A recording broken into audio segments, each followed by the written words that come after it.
What up, bros? Welcome to another Brograph Brocast. I'm Dave. And I'm Matt. And joining us today is our good friend, Mr. Zachary Corzine. Hello. What up, dudes? And Brograph is a supplement to our site, Brograph.com, which is a motion graphics tutorial site with tutorials, plugins, podcasts, and other MoGraph stuff. And on the show, we talk about everything ranging from motion graphics to Cinema 4D, After Effects plugins, render engines, doing business, doing taxes, being a contractor, or working for the man. And you can email us, brograph@brograph.com. We've gotten some emails here lately, and I know everybody's in the Slack, but send us an email. Let us know what you want to hear about on the show as far as topic ideas, feedback on the show, what you think of the show. It doesn't matter if you have a question that's like super noob, or if it's something complicated. If it's something complicated, we'll try and get through it. If we, we'll just ask our guests, and if they don't know, then it's not possible. And we'll ask the chat room or something, I guess, people smarter than us. But brograph@brograph.com, shoot us an email. We'd love to hear from you. So let's do a little week wrap up real quick. We had so much stuff to talk about last week that we actually overflowed it to this week. And it's kind of nice in a way because I didn't have to do as many show notes this morning, but we got some great feedback. Everybody apparently really liked last week's show. So we had some discussion last week that I think will be kind of overflow to this week. So hopefully this will be a good show too. Just a week wrap up. There was an article that came out about Let Fun Rule, which is a spot that was done at already been chewed while we were working there, actually, like last year. So it's been a while, but it was about motion tracking real footage with Cinema 4D, like low poly skiing stuff for the spot. And we actually were there at the time, and I actually did all the 3D tracking in Cinema 4D. Nice. So I don't know if I even saw the full finished video. Yeah, it was funny. I was out of state somewhere, and I caught the end of the spot out of the corner of my eye, and I was like, oh man, I missed it. So I don't think I've seen the final product in its entirety. I think there were multiple versions as well. Ooh. So I gotta say the low poly and like juxtaposition to the live footage, because you don't ever see, I feel like it's always just low poly on its own, and having that like contrast between the two looks really awesome, because it like kind of accentuates both sides of it, having the like really low poly look next to the footage is pretty awesome. That's cool. Yeah, it turned out pretty cool. I didn't design any of the elements, I don't think, but so I can't even remember at this point. But I helped out with the mountain. Like I kind of had the idea in order to spring up the mountain like that. Oh, nice. Yeah. The snow, it was actually really hard to track because it's snow, so it's just all white. I actually started in PF track, and when it came down to it, I had problems because, like they mentioned in the article, this is stock footage, and so it's not like you have any info on the size of lens or the distances or anything like that, so you have to guess, and it just was not happening in PF track, and I actually switched over to Cinema 4D, and it turned out a lot better. What happens when we're working with 3D tracks and you don't know the distances or the lenses is you end up getting these really extreme movements with the camera that are very exaggerated. So it showed up and said I had this crazy long lens, like 200 millimeter lens, and I'm like, that's not right. And so Cinema 4D was, surprisingly actually did better than PF track. And gosh, that's a gorgeous spot. Length. Yeah, it turned out really great. I'm not sure which person in particular was responsible for that look over there, but it was really great. That whole papercraft thing is fun. So, other things, EJ came out with his Sort It plugin for After Effects this week, and hopefully soon after he's done traveling, he's going to come back on the show. We're going to talk about that a little bit. It's, do you know more info on what it is? It's a layer management system, right? Yeah, so think about it like when you're using Cinema 4D, you're able to take all of your objects or whatever within your object viewer and put them, label them as a certain color or something, add them to a layer. Then you've got your layer manager that you could like solo them or something like that, or turn them off or not seen and whatever. So it's basically the same thing in After Effects. You can set you can select a whole bunch of layers within your comp, and then set it to have those be its own group of layers. So you can turn them off or solo them or do whatever. It's pretty neat. Yeah. It honestly, like, even in Photoshop, I love the layer manager so much in Cinema 4D, and like every program should have it, because it's like, obviously you can color groups and stuff in Photoshop, but being able to have like a Uber layer manager where you can just like kind of toggle things off is just so awesome. Yeah, it's pretty nice. So I'm gonna have to check that out. I was talking to him this week. We actually are working on that projection map project that we can't wait to share when it's done. But it's gonna be fun. Yeah, I used Pixelate It for part of it this week to do this little video game thing. So I was sending EJ a couple clips of it so he could get a preview. So yeah, we'll have him on, and then just an update. Loaf Zone, Tokyo Megaplex's joint. It was best comedy of the month on Vimeo. Woo! Which is awesome. Yeah. A little round of applause, a little golf clap. Yeah, so that's pretty sweet. That's awesome. Hopefully that's a good stepping stone for him there. So everybody's going to be waiting for the next gig. See what it is. Yeah, seriously. He set the bar really high, dude. So now it's like he's got to top that. He came out the gate strong, and it's like now you just got to keep ascending. Yeah, you can't Scrody McBoogerballs that, you can't do like really awesome and then Scrody McBoogerballs too, and it's just like it's just not the same. See, my technique is to always come out the gate like really rock bottom, and then you can just, it's only going up from there. There's no expectations. There you go. Zach, I think we're the same, but I like keep mine always low. Just consistent. Someday you're just waiting to put it all out there. Right. At once. Raid Zero said Vimeo Megaplex. That's pretty good. I like that. Yeah. So we have an update too. Matt Rittman had we talked about his copyright deal last week with the Indian company that stole his stuff and all of that, and got a little bit of an update on Slack that it's just so hard to enforce this copyright stuff. He talked to a lawyer, and it's just like he got feedback. He actually posted, if you're in the Slack, you can go look and see the feedback he got from a lawyer on this. And it's basically just about U.S. copyright law. And interesting enough, the lawyer said, well, you don't actually have this copyrighted with the United States, Copyright Office, which I've always heard like prior use and just it being out there beforehand is good enough for copyright law. But even so, it's just so hard to litigate this stuff or do anything with it. The best you're going to do is hope YouTube will take it down. Yeah. But it still is a pain. And so it might get reinstated, which sucks because that's his work. But what he mentioned is maybe, making a video about designers and artists and how hard it is right now to do a copyright claim if somebody does steal your stuff, especially if it's overseas, and make an example out of them for this video. And I said, if you want to do like a video on that, like we would totally push that and promote that. I think it would be something great for artists to check out this video and raise awareness of what's going on and how hard it is to hold on to your intellectual property. So yeah, it almost makes you not want to post stuff on YouTube, Yeah.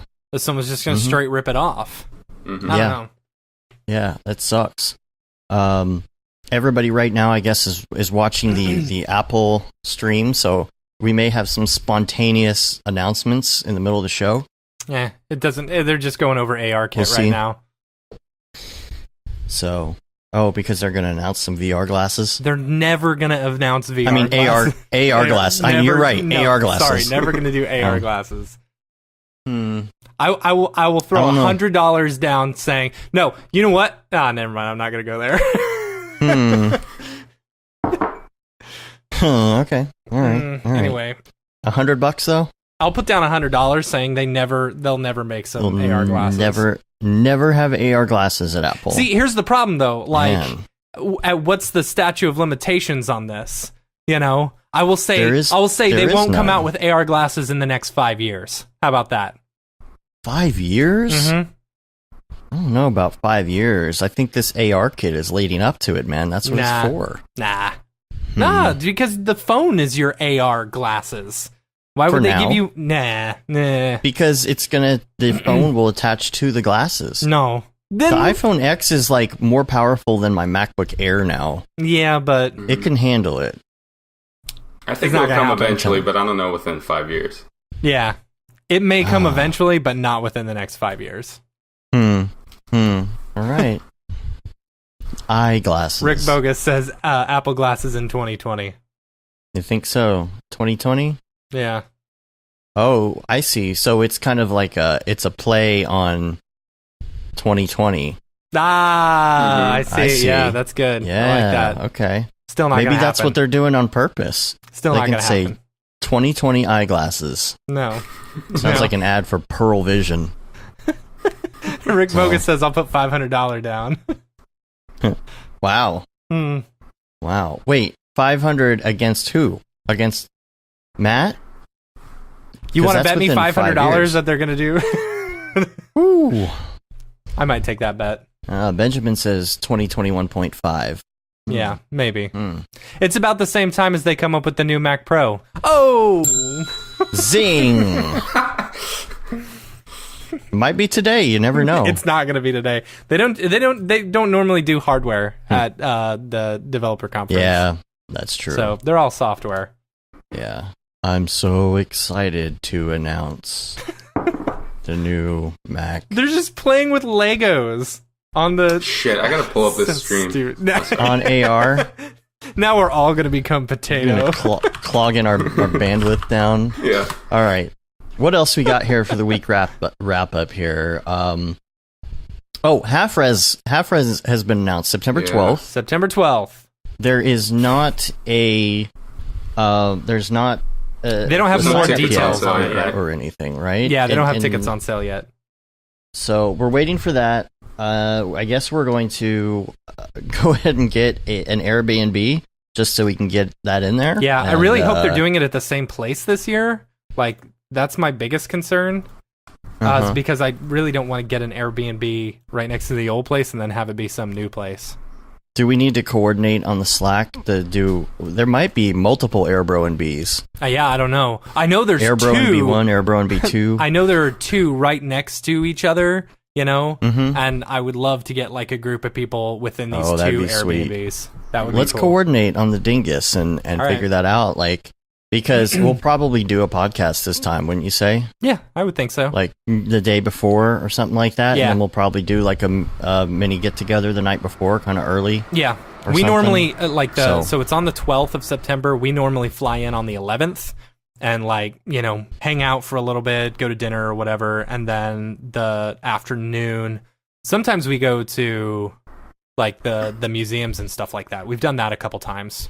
And sometimes there are other parties and stuff going Yeah. on too. So we try and meet early and just grab a beer with some people and then just go wherever Twitter takes us, Yep. I guess. But And we all end up at Chris Schmidt's house afterwards. yeah.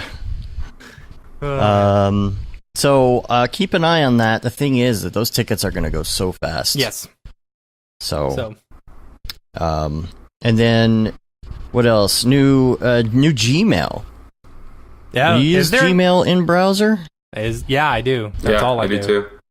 So you can do the new Gmail in browser. It's got some new features. It works a lot better. I feel like they spruced it up a little bit. And the thing that they added is snoozing, Oh yeah?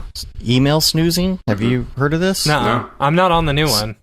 So there's you have to like opt into it. You can go back and Oh. forth if you want. It's I'm kind of surprised beta, you but it's, opted into it. Normally you're not like all about pushing for updates and stuff. well, those kind of things you can always revert back. Mm-hmm. You know, so same with like YouTube Studio and stuff like that. You can always revert back. So I tried it out, and it's pretty cool. And I like snoozing because with snoozing, like say there's an email about something and you're like, okay, I've got to do that tomorrow or I've got to do that on Tuesday, usually like I put a star next to it. But it's so easy for me to forget that star or not go back and look at the flag or I just mark it as unread. I just use always check. Have you guys ever used that extension? It's so you can like send emails at like a set time, but you can also set up like it'll boomerang back to you. So you can be like, oh, send this email back to me again in a day or two or whatever. So I always use it for like reminding, because before I would do the same thing. I just mark it unread or flag it, but it's like it's just kind of get cumbersome, and you can kind of mark them to send back or remind you, which is great. I have something installed that does that. I have a scheduler. And, I don't want clients to think I'm too fast, so if I finish a project early, I just schedule it out and send them the link like a couple hours later. That can sometimes bite you in the butt, though, Why? So I don't know if it's so much an example here, but like, or with the work that we do, but so I'm building a house right now. And I know that the guy who I am working with about the house, is constantly using a scheduler because he always sends it out on Thursday right before he leaves for the weekend because he doesn't work on Fridays, and gives me an update on the house. But I have a feeling he writes it on Monday because everything that he says is going to be done on the house was already done 2 days ago. Oh, that's funny. That's not the fault of the boomerang. That's just his fault of not being smart about using it. Yeah. So if you're going to use something like that, be smart about it. Yeah. Don't be stupid. It's also so all the responses that he gets back from people, the angry responses he gets back from people apparently, come during the weekend so that he doesn't have to bother with it at that time. Yep. So. This is interesting. The boomerang, it tells you like how polite you are. Oh, really? And what your reading level is. Oh, really? Yeah. I even in the chat says, can I ask Zach a specific question? Yes, of course. Only specific questions. Nope. Only specific. So we'll wait for that in the meantime. Snoozing. I like snoozing because I can say, snooze this till tomorrow at 8 a.m. And so if it's something I'm not going to work on till the next day, I just hit that, and then the next day the email comes back in, and I'm like, oh yeah, I got to do this today. Yeah. It kind of helps a little bit. And then I've been having trouble with Dropbox, and I was going to ask you guys, Zach, are you a Windows or Mac person? Windows. I think I was one of the only people at NAB on Windows. Yeah, there weren't very many. There were two. Two of us. Yeah. And then there's I guess it's almost polar opposite at SIGGRAPH. Yeah. Oh, it's all, which is weird. Yeah. It's always like a bunch of Windows. Mac people at NAB and Windows people at SIGGRAPH. Yeah. So, do you use Dropbox when you're working directly? Do you work directly on Dropbox? I don't work directly on Dropbox, which I should, but I use it a lot. Lately, I've been having some weird issues with saving. If I save too quick, or I don't know. Sometimes I'll save, and I get like an access denied type error. I get that sometimes, but mine is due to I use CrashPlan, so it's always kind of doing soft backups in the background, and so I have that problem. CrashPlan? Yeah, CrashPlan is great because I'm like my OCD is so real, so I do like mega backups every month. I have a secondary and tertiary drive that I do like weekly backups, hard backups, and then I just have CrashPlan running all the time in the background. And it's also great because like it's saved my ass a bunch of times where either because you can have the app on your phone or another computer, and so like even if I've like saved a file, I'm pretty good about versioning things out, but if I accidentally save over one of my files, since it's always backing up, you can go down the timeline basically and be re-download the file from 10 minutes ago and get back to where you were. But I have kind of backup things with Dropbox because if CrashPlan's running, then it basically access denies everything because it's like already has the permission taken over. So I've only had it with that, and then when I pause, I have to basically pause CrashPlan for like an hour while it's doing its thing. But I haven't had issues with access denied issues besides that.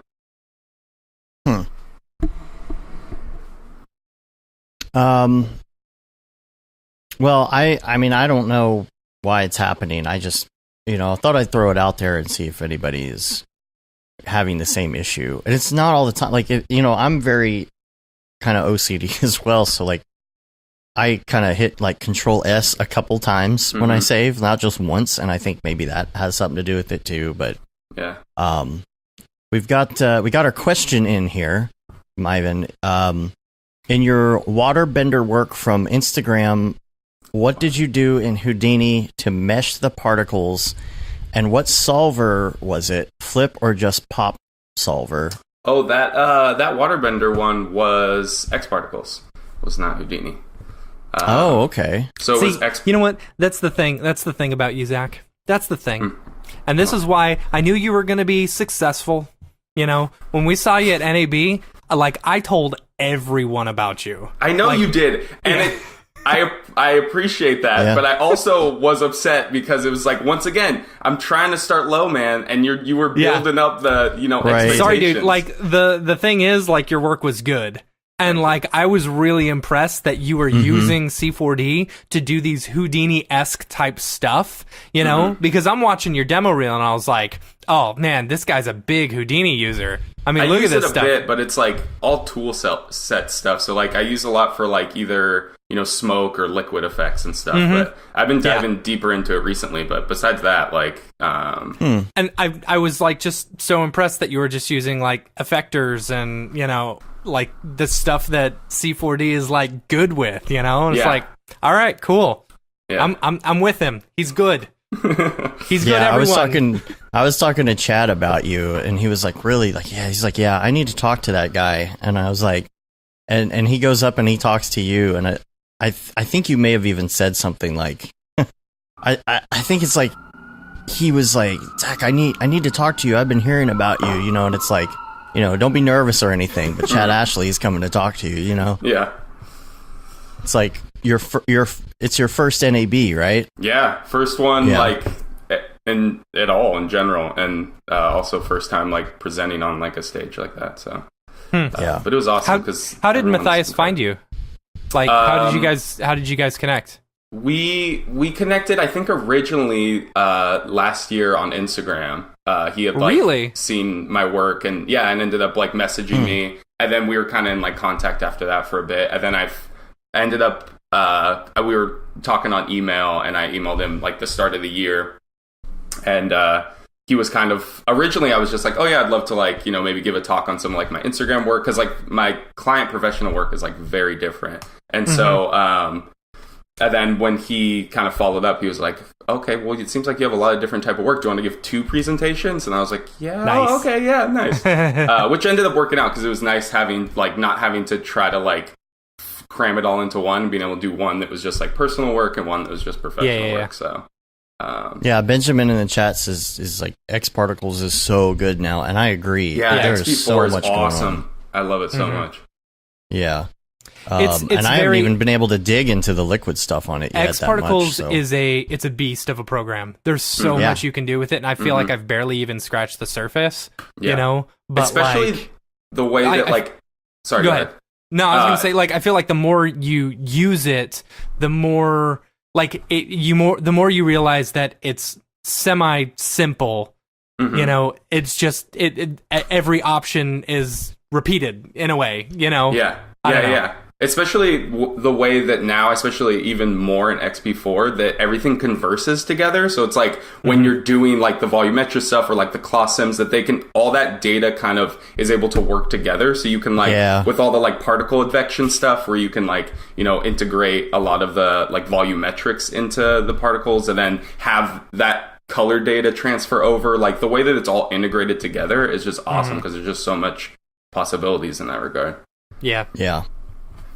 Well, I have not been able to get to my Sunday Fun Day side project stuff recently because we're just so swamped in this other project. But I'm ready to kind of go back and finish the X Particle series on Grayscale Gorilla. So that I can really get into like XP4 and all of that. I really want to dig into it and just get to know all the options. Because the more you dig and just play around with options, the easier it is when you get to a project to just say, oh, okay, I know exactly what that parameter is or what I need to do there. sometimes it's like you know what you need to do and you know it's in there somewhere, but you don't know exactly where if you're not familiar with that one tick box that's in one channel or one. There's so many modifiers and so many different types of options in X particles. It's just like if you don't really drill down into it, figure out where everything is, it just makes everything go so slow trying to get a sim going. Yeah. Some other wrap-up stuff for last week. Slack. Don't forget to join our Slack. It's brograph.com/Slack. And make sure that once you sign up, it's not just random in general. There's like all these channels in there.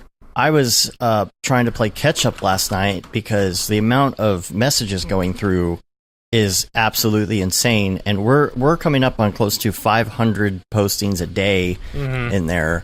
And I'm just like trying to keep up. Looking right now, just to get give in you, before we start turning it off. Yeah, right. Yeah, I think pretty soon it won't be open invite anymore. Yeah.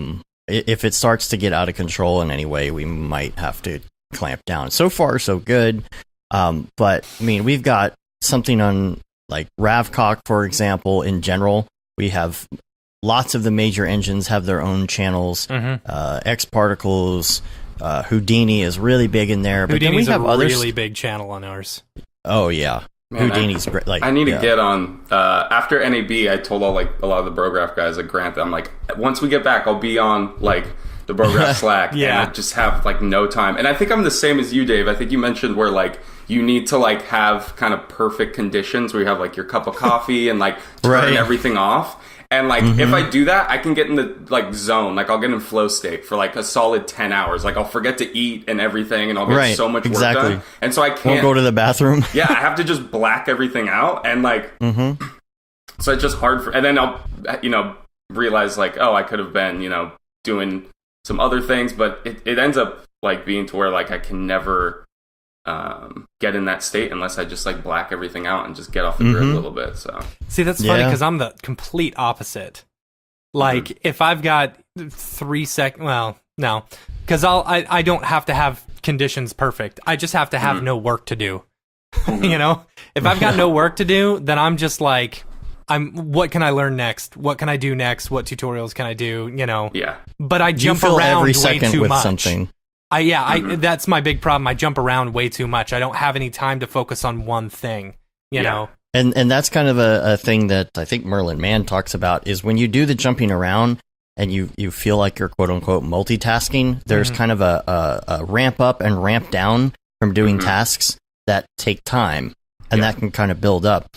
I think I've said this on the show before, but Matt, you literally will surf Reddit at traffic lights.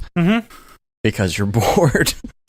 And I'm like, yeah, and I totally pass that on to my kid too. Like the second we get in the car, he's like, Daddy, can I have your phone? No, I'm bored. Sorry, dude. No, my daughter does that, and I'm like, nope.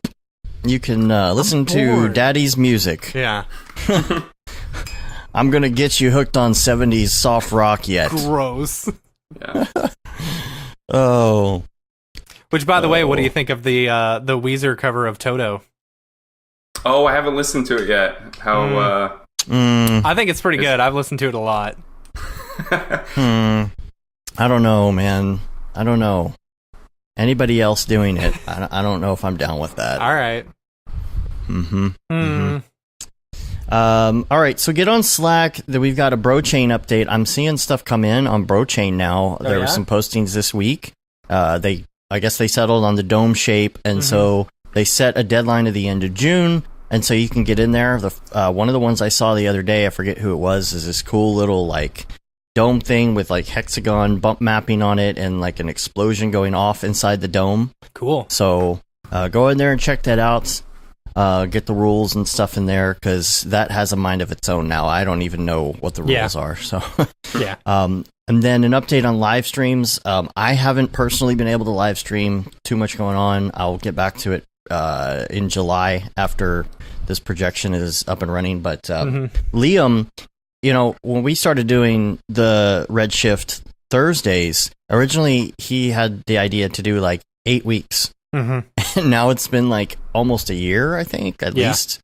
And so as far as that goes, I was talking to him today, and he was like, I'm kind of running out of ideas on this Redshift stuff. So this is kind of a call out to contact Liam, on Twitter or whatever. And, if you haven't talked to him before, you haven't checked out his stuff, go check out his stuff. And, he goes in for an hour, sometimes 2 every Thursday and just digs into Redshift. So if you have a question or something you're trying to tackle, like he'll help you tackle it live on the stream. It's very kind of just relaxed, just everybody kind of work together and figure out Redshift stuff. We may start flip-flopping pretty soon and going between Thursdays, Octane Redshift or something else, just because I think we've also played around the idea with me doing one as well. Yeah. So I have to reach out to Liam with some ideas, because have to repent to Octane Jesus and confess my sins, because I've been using Redshift a lot recently for the past month or two, and it's been great. I love it so much, and there's definitely some things that I could reach out to Liam about. How do you? So you were an Octane guy before that, right? Yeah, Octane guy for a few years. How has it been? How's the transition been for you?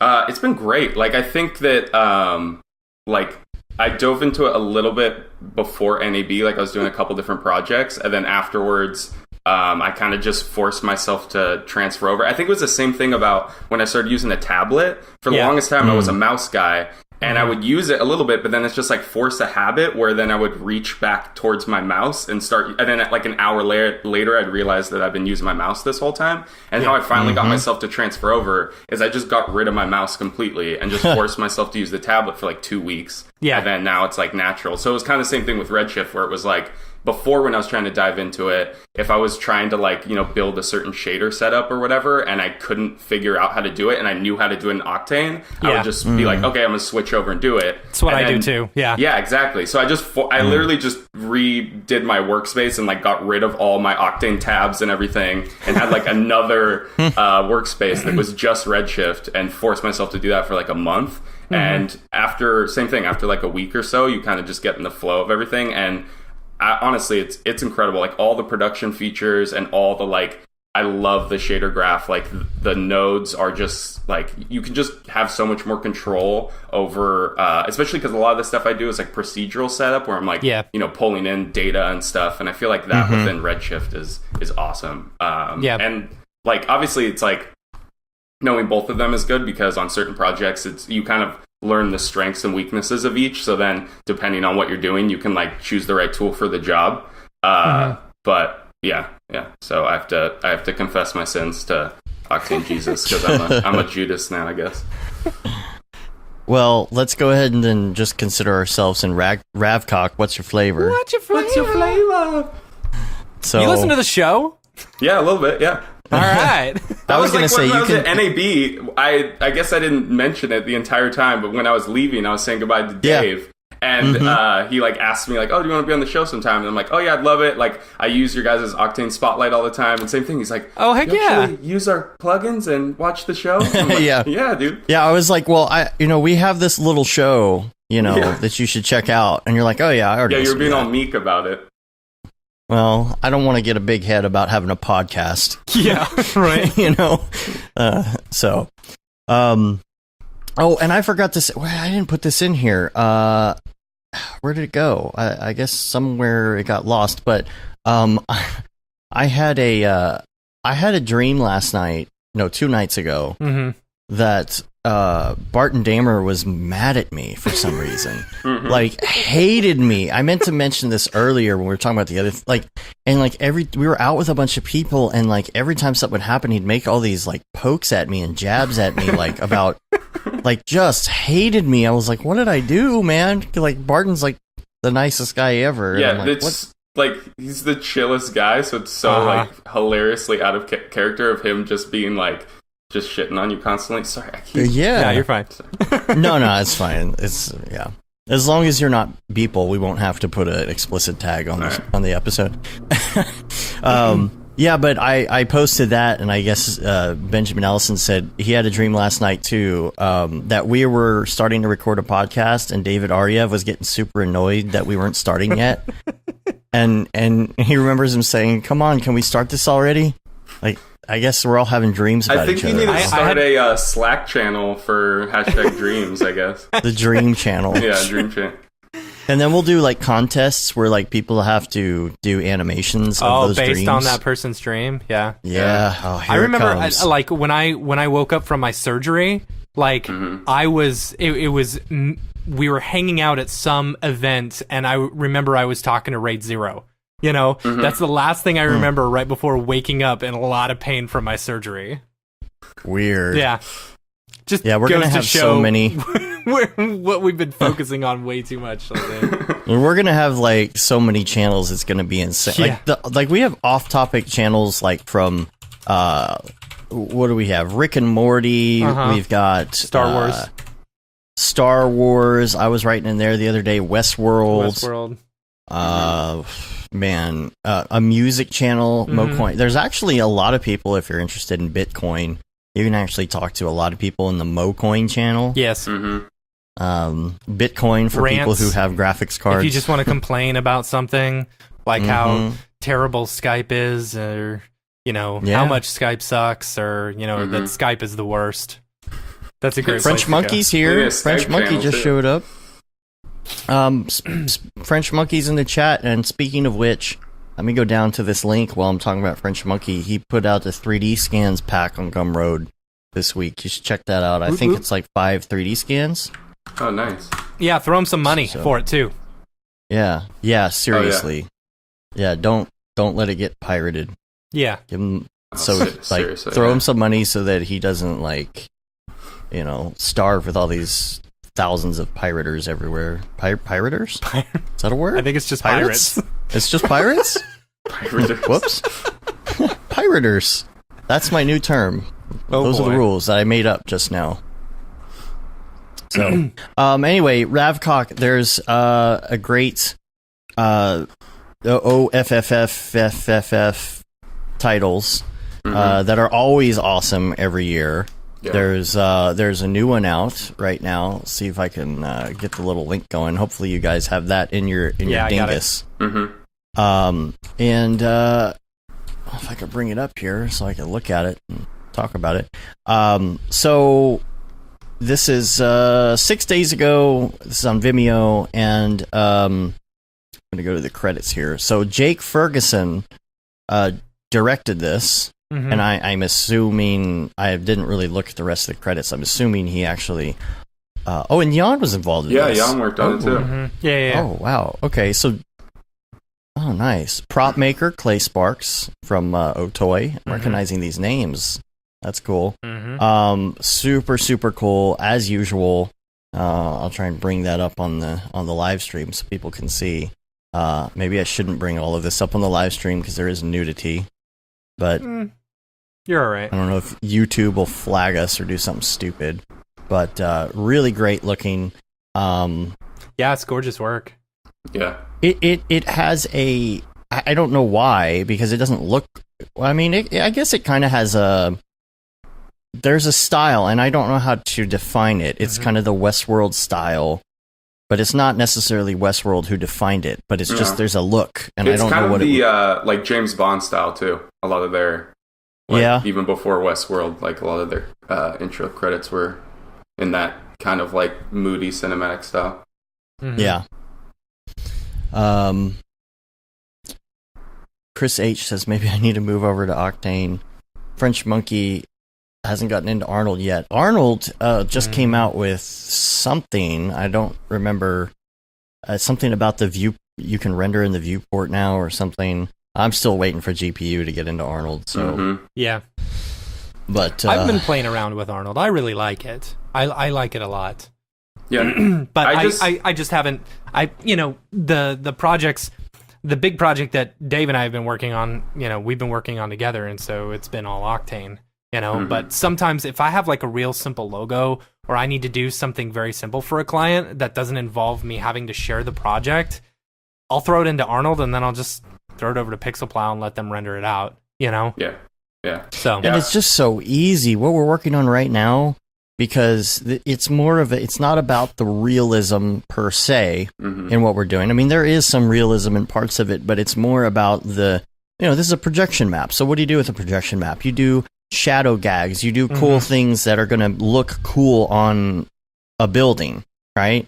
And so it's all about getting it done fast. It's a 5-minute piece. So it's like you want to render it out quick, you want to get it going quick. We throw stuff to the server. We render out low sample renders at 50 samples. It does it in minutes, and it's just like, I mean, it's just so easy. Yeah. Because if we were doing all the simple stuff and we had to sit there and mess with nodes, I think it would be a little bit of a hassle. Just because it's like, oh, I just need a black texture, or something. It's like, boom, there you go. And it's like more steps in Redshift. But production-wise, you're talking about production tools and flow and stuff like that. What are some of the production pieces in Redshift that you like that Octane doesn't have? I think honestly it's like shader graph I've just been diving into, and like you're saying with like Octane and stuff, like it's really fast, so it's great when like I'm just trying to kick out boards or like style frames for like a client or something. But when it actually like goes into production, I feel like Redshift, it's like, and just having like, because it's biased, having all that control over everything. Like there's so many times in Octane where I have to do some like kind of janky workaround just to get it to like do what I want it to do, rather than when in like Redshift I can just dial in and control all that. And even the like samples, where it's like in Octane I just you just have your Uber sample amount, and like you can do the adaptive to kind of like dial that in further. But with Redshift, having like if it's just one aspect of it, like if just my reflections or my refractions that need more samples, I can dial that in. So just like in terms of like production, but definitely like speed wise, if I'm just kicking out frames or trying to like develop a look really quick, Octane is just like hard to beat in that regard. And I'm still waiting to try version 4 because we're on 3.07 for this project, because we don't want to jump off on anything, because in the middle of it, going 3.07 to 3.08, there's going to be some changes for us. Yeah. It's like not in the middle of this thing, Yeah, I haven't dived into 4 yet. I'm still on 3.08. Yeah. Yeah. So I'm ready. As soon as the project's over, I'm going to switch to 3.08 and then try 4. I mean, who knows? Maybe the full version 4 will be out at that point. But I mean, I don't know how bad. I don't know if 4 is necessarily. I don't know. It may be all right for smaller projects or whatever right now. They say I don't know. Be careful about using it in production, but whatever. Yeah. Any other? Apple just went over the emojis again. By the way. Seriously? Yeah. They were showing. Hello, fellow teenagers. They were showing off like the Bitmoji type stuff. Bitmoji or whatever, where it's basically yourself.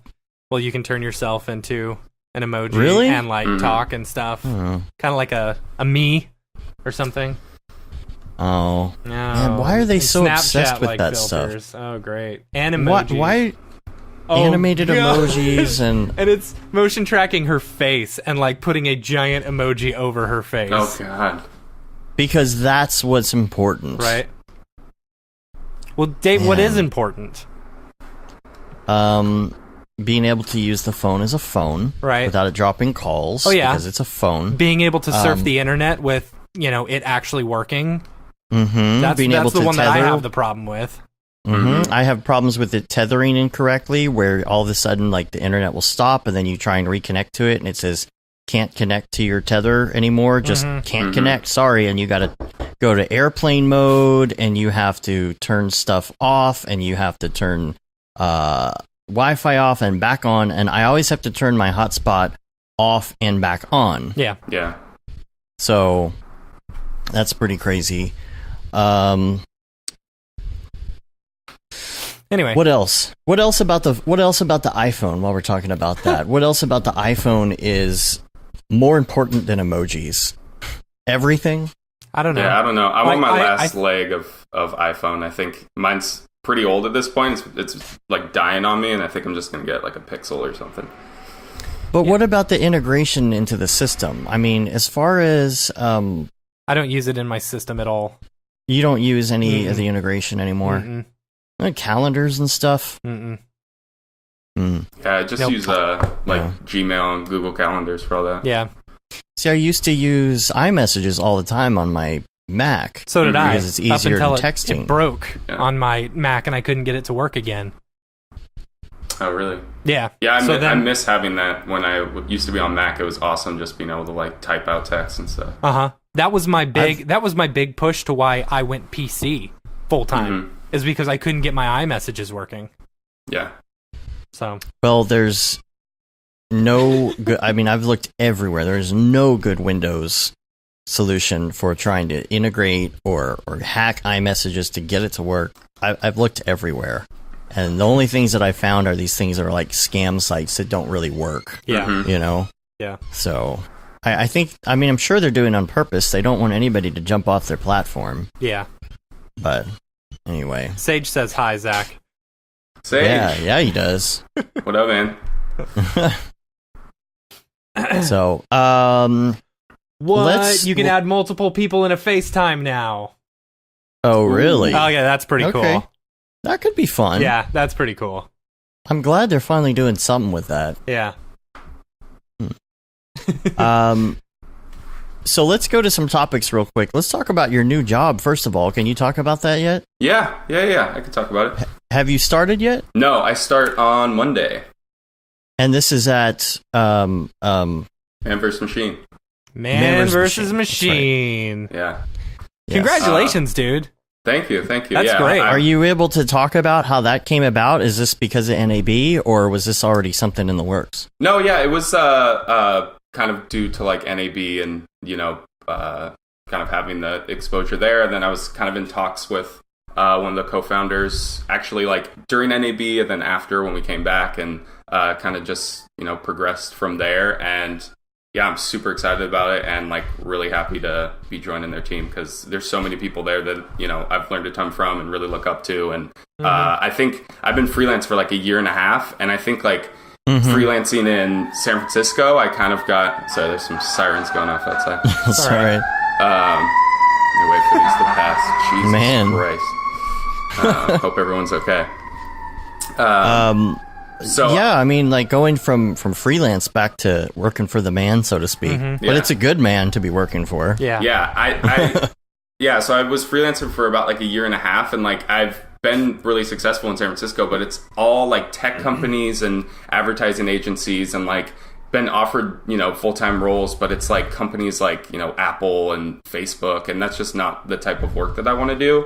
And I think a lot of it just getting to the point where it kind of felt like I was like maxing out in like my own kind of personal growth, because it was a lot of like solo projects, and that's great. Like that's, pushed me to, be like a generalist and have to kind of tackle things from like initial concepting to like final production and everything. But it just got to a point where I was super ready to like join a team and be able to like collaborate with people. And especially after NAB, like meeting everyone, because, I've been in motion design for like 2.5 years now or so. So that was the first kind of instance where, I went to an event and like just meeting everyone. It's like, God damn, I just want to like work with you people more and like not be so separated by myself, just like working in my home office and stuff. So there's such incredible people working there. It's just like you're going to learn so much. Exactly, yeah. And like, and when I was in talks with them and talking to Mike, one of the co-founders, like we just like struck a chord so well in terms of like his philosophy on work and like his philosophy on like the types of people and the team that he's building there, and like it just was like honestly like exactly what I was hoping to find. And like I'm just really excited to be able to join a lot of the people that I've looked up to for a long time, because they're one of the studios, obviously, and a lot of people that work there were one of the people that like inspired me to transition from design into motion design and stuff. So it's awesome to like kind of have it come full circle like that. Sage said it's just like Merck. These guys both make me want to go back to work and work harder and quit all at the same time. Don't quit, Sage. You're amazing. Just being only 2.5 years into it, same thing with like same thing with Merck. Mitch Myers too, he's relatively new to the game compared to compared to some people, and it's just like, oh man, you broke into it so quick.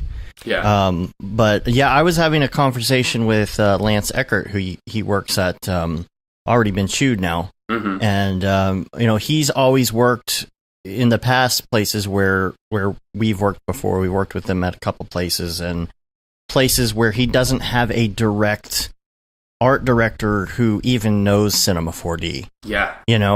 And that's a tough thing. And now that he's there, it's pushing him at Already Been Chewed, not just because he's around these other incredible artists and like Cinema 4D people and Houdini people, like he's with Houdini Mark there too.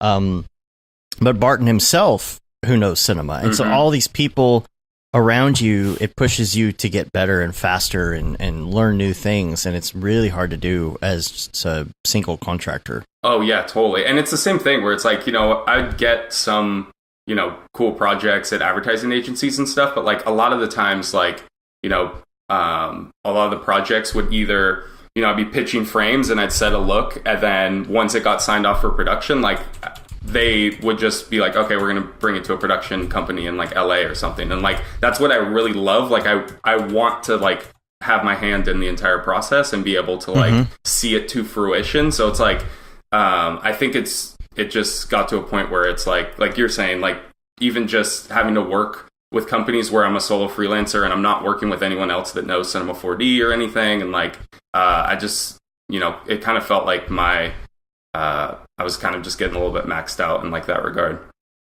Have you met any of the other people that work there yet? I think we know a couple people that work there. Trevor Kerr works there. Yeah, Trevor's over there. Yeah, he's technical director there, which he's amazing. Yeah. And a lot of the or a handful of the people from London have like transferred to the LA office to kind of get it established and everything. But yeah. Cool. I haven't heard much about Trevor lately. I guess he's just so busy doing that stuff. Because he was contract before as well, I think, right? Or I think so, yeah. Yeah, he was. Yeah. We need to talk to him at some point, get him on the show. We've been asking him for like 3 years to be on the show or something. So, someday. So, tell us, though, about... I'm going to interrupt because I want to know. Okay. I want to know about your background. That's exactly what I was about to say. Because like I want to know, like you've got a very good design style, like, and I've always said that designers will make the best motion designers, Totally, yeah, so, I completely agree. Versus going video and then moving into motion design, or 3D then moving into motion design. Is that your background? Yeah, so I guess if we're going like all the way back, I grew up making music, and then through that I kind of right, and then realized there's no career in that. Yep. And so I got into graffiti through that, and so I did graffiti for a long time, and then I ended up taking my senior year of high school. I took an AP art class, and my teacher there was amazing, and she it was like a really crappy tiny computer that she had like got Photoshop set up on, so she like got me into Photoshop, and I started doing the AP design program there, and that's when I kind of realized like that transitioned me from graffiti into, and I honestly started using Photoshop just because I was like, oh, I want to make digital like graffiti pieces. And then after I graduated, I went to California College of the Arts here in SF, and there's another campus in Oakland.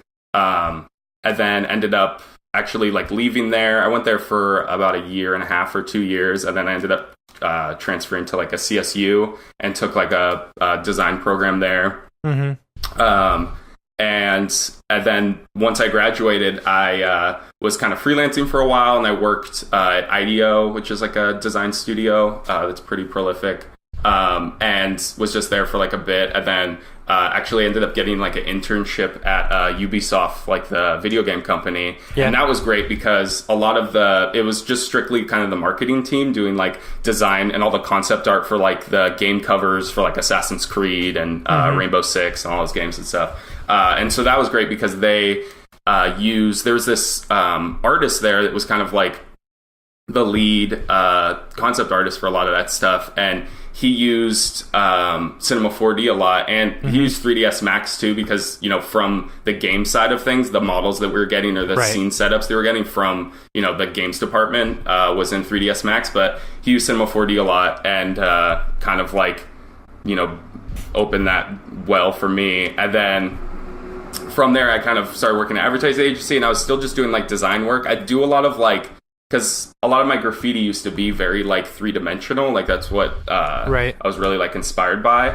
And so I started working at an advertising agency and just doing design work. So it was just branding and like logo design and different kind of collateral pieces for that. And we ended up getting Google as a client, and they needed like motion design work, and we didn't have anyone. And so I was like, I could do that, I think. And that kind of like got me into like jumping in the deep end in that regard. And it was all just kind of like After Effects work, doing motion design for like their social channels and stuff. And then I just realized, freak out about that first initial. Oh yeah, this is a thing that I tell like my girlfriend all the time, and it's got me in trouble a few times, but I always say yes to something no matter what, like even if I don't think I can do it at all, because it's like you jump into this deep end and you're gonna learn, like you're not gonna drown, you're gonna figure it out. But like otherwise I wouldn't have ever tried it if I wasn't like had that pressure on me of like,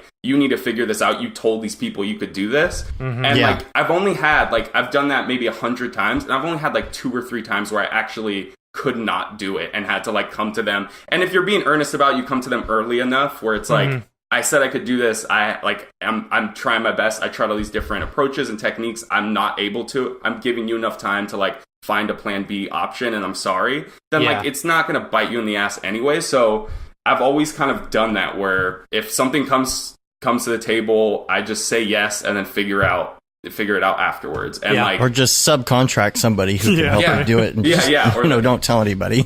Yeah, exactly.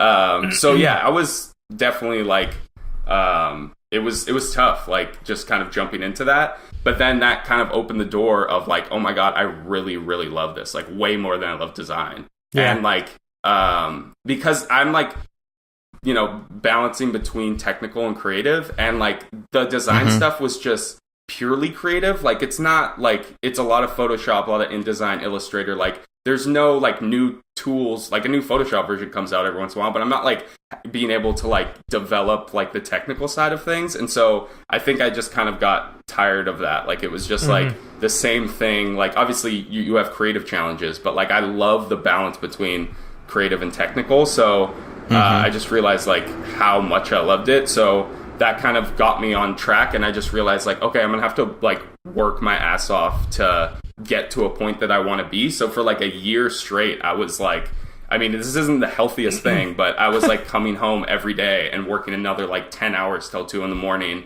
at home, just doing tests and like doing tutorials. And just like, and once again, like my girlfriend like was, amazing, and she's like really supportive, and I like can give up so much credit to her for like being with me through that time, and I wouldn't have been able to do it by myself. But like also like, yeah, it's not like I definitely didn't have a social life. I definitely like wasn't like, it was just nonstop for like about a year, but it was worth it. Like it's so much so like, and now and then it kind of got to the point where one of the after I'd kind of done a handful of tests and like was working on things, the social media manager at the NBA ended up like finding my work and like reached out to me and was like, oh, do you want to be on retainer for the NBA doing like kind of launch animations and like live stuff? And a lot of the work that I did for them was like during games, they would post up, kind of like composited pieces of kind of like NBA Jam style, where it'd be like if there was a cool play that like he slams the ball and the net catches on fire and stuff like that. But all those were like hour or 2 turnarounds, because it was like when the play happens, it's sent, you're just on retainer for like 4 hours, and then when the play happens, we need to get this out as soon as possible. And that was another thing where it was just like putting your feet to the fire, where it was just like it's kind of the same thing. During the time I was like, I told them like, yeah, I can do this, and didn't know if I could. And then I was on retainer for them for about like a year and did a ton of those, and then got to do when the Cavs won the finals, got to do like the announcement animation and closing of the season animation and stuff like that. So that helped too, to kind of like, you know, force myself into this kind of like full-time production role. And then after that, I was kind of like running the animation department at the agency, because I was like the only one that did motion design. Yeah, so I can imagine. got to do like a lot of projects, but it just got to the point where it was just like, I'm once again kind of maxed out, so I'm like ready to leave. So I went freelance, and then I've been freelance for about a year and a half, and then here we are. So that's kind of my trajectory. Yeah.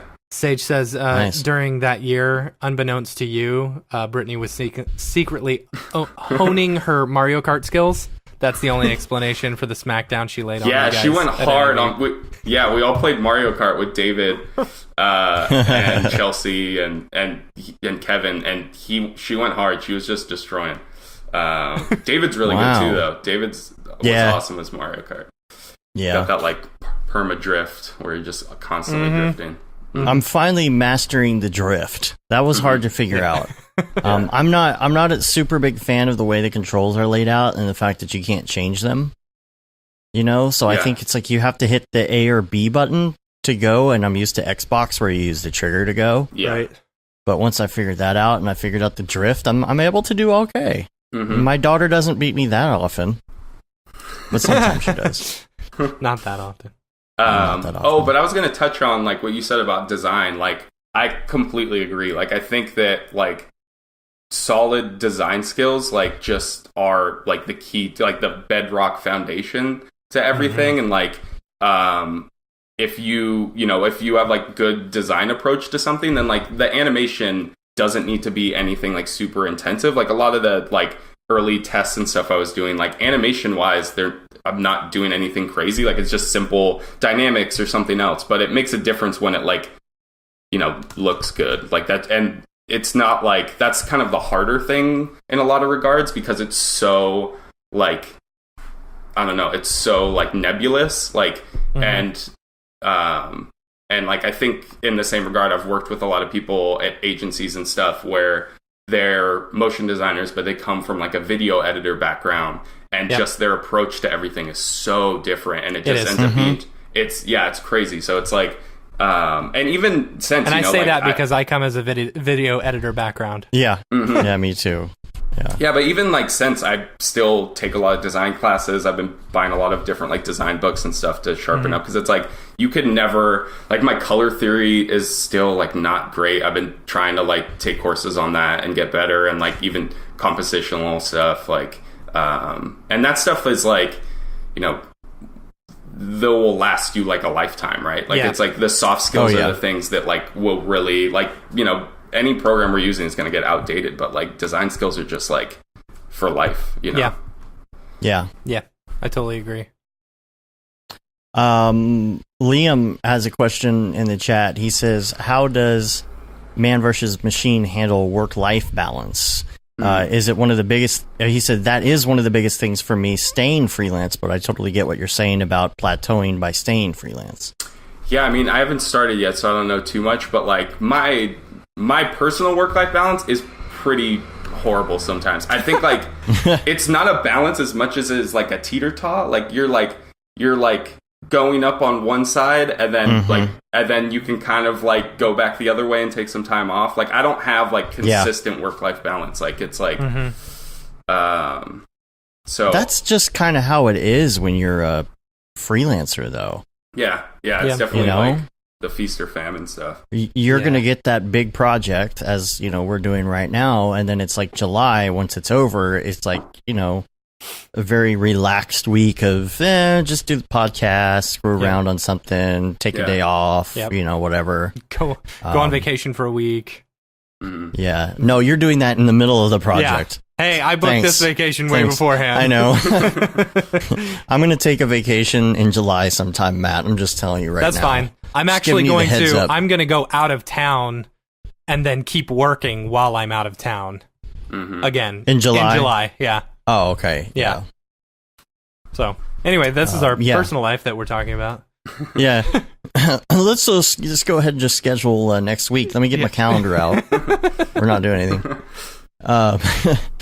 Liam says totally I've been booked solid since December, and then May hit, and then finally had time off. My balance isn't really balanced. Yeah. I was thinking yesterday, like, what's the last time I took a full day off and just like didn't touch a computer? And I was like, I don't remember the last time I didn't at least open this project for a couple hours. Yeah.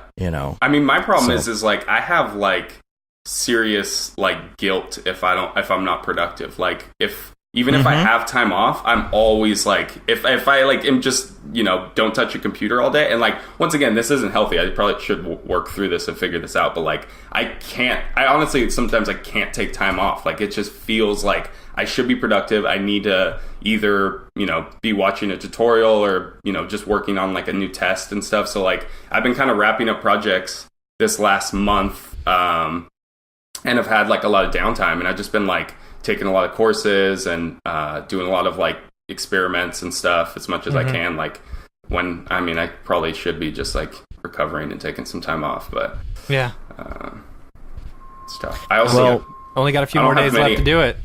I know. I don't have any like obligations. Like I don't have kids or anything. I have a cat, but so I'm like, I could be pretty selfish in that regard. You're in San Francisco. Go to the Walt Disney Museum. Yeah, the Walt Disney Museum is great. Yeah, that place is awesome. I used to work in the Presidio, like right next to, across from. There's like that building, and then the center one. The agency I was at was in that center one. That's awesome. Nice. Yeah, is that where you're going? That's a beautiful area. Where what? All right, to Disney? Is that where you're going? No, I don't remember. Where you're going. I'm going to Dominican Republic. So if anyone wants to do a meetup while I'm in the Dominican Republic, the 13th to the 18th, let me know. I don't know how many motion designers we have down there. I've said it before on the show that I do feel guilty when I'm not doing anything, but I have to constantly remind myself the John Lennon quote: "Time you enjoy wasting is not time wasted." Yeah. So, or else I'll just go insane and be like, I mean, even when I'm playing video games, I'm repeating myself from probably like an old podcast, but just. I will be playing Grand Theft Auto and be like, man, they really got that specular really great. Oh, yeah. That, and then I'm like, I could be doing Cinema 4D stuff right now. And then I feel guilty because I'm just poning noobs on the internet instead. So, yeah. Okay, so you're in California. So I'm hoping that you have heard a little bit about these new contractor laws. Yes, yeah. I guess we should describe what they are first. We'll have a link in the show notes. So ad agencies are going to have to be forced to adjust to a freelance worker restriction, and I haven't been able to really dig into that. But what have you heard, being in California, what have you heard about this, if anything? I mean, honestly, like, not, like, that much. Like, I think that the like, rates going up is definitely a thing, like, in terms of, like, trying to find talent. And, like, especially in, like, San Francisco, I think, like, I'm sure it's different for, like, art directors. And I have a lot of friends who are, like, creative directors and freelancing in that field. But with like motion design, like there's not that many freelance motion designers, I feel like, in San Francisco. So it's a very like small like market for what they're trying to find. But like definitely like the rates going up aspect. But I haven't had like, I don't know if that's just me kind of being in a bubble or something, but I haven't had any, problems in this regard of like, even just reading through this, like, and kind of people's different testimonies of stuff they've been experiencing, like, I haven't had any of that really. Like, it's been pretty consistent, if not, I think that talent, like the need for talent and trying to find that is definitely like a true aspect of that. But like, I don't know exactly. And like you said, I feel like I need to dive deeper into this because I definitely don't have a full handle on a lot of it. This is something that makes me so mad, right? So they're saying in the article, let me just read this one paragraph. Creative directors now command a day rate of $1,500 to $3,000, a rate that wouldn't have risen above $2,000 until a few years ago. Rates for creative freelance roles overall are seeing an increase of 30 to 50%. Hold on. These rates jump higher if agencies work through staffing agencies because of overhead. And that part pisses me off more than anything. You know, it's like staffing agencies are like the bane of my existence, and I hate them so much. I think if companies would just stop using staffing agencies altogether, they could not only save themselves a ton of money, but they could also increase the amount that they pay the employee that they're hiring. Yeah. But to be like devil's advocate to that, I completely agree. But I think like it's hard from like an agency's perspective to find talent sometimes. And I think it's like it just goes back to too of like with like Joey's book. He talks about how like, you know, he surveyed a bunch of producers and it was like really difficult to find talent that they needed. They're like, how many people like how many of the producers are like not able to find someone when they need to book them. And so he kind of like talks about that in the sense of like, you don't have to feel bad if you're like kind of cold calling and cold emailing these people to be like, hey, I'm here if you ever need me. And I think that like what you're saying, like it sucks and we totally should cut out the middleman and like just get these people paid more. But like that also feeds into like we need to be more proactive and reach out to producers and reach out to people and say, hey, I'm here, I'm in your area. If you need anyone, you can reach out directly to me. You don't have to go through a staffing agency. Because like I completely understand where like they're in a bind and like they just, you know, got awarded a project and they need to find someone and they don't know where to look. And the easiest thing is to just be like, okay, the staffing agency knows 10 people or whatever. And I think that like if everyone, you know, was kind of having more of a direct communication with the agency and with the producers, then like we could just cut out the middleman and we wouldn't need any of this, you know? Yeah. But the problem that's coming up now with these new laws is that they're going to have to start treating contractors more like paid employees. Yeah. And that's super frustrating. Yeah. You know, in Texas, if you have employees and you pay W-2s to non-owners of the company, to non-shareholders of the company, straight up employees, more than $1,500 per quarter, you have to pay unemployment taxes.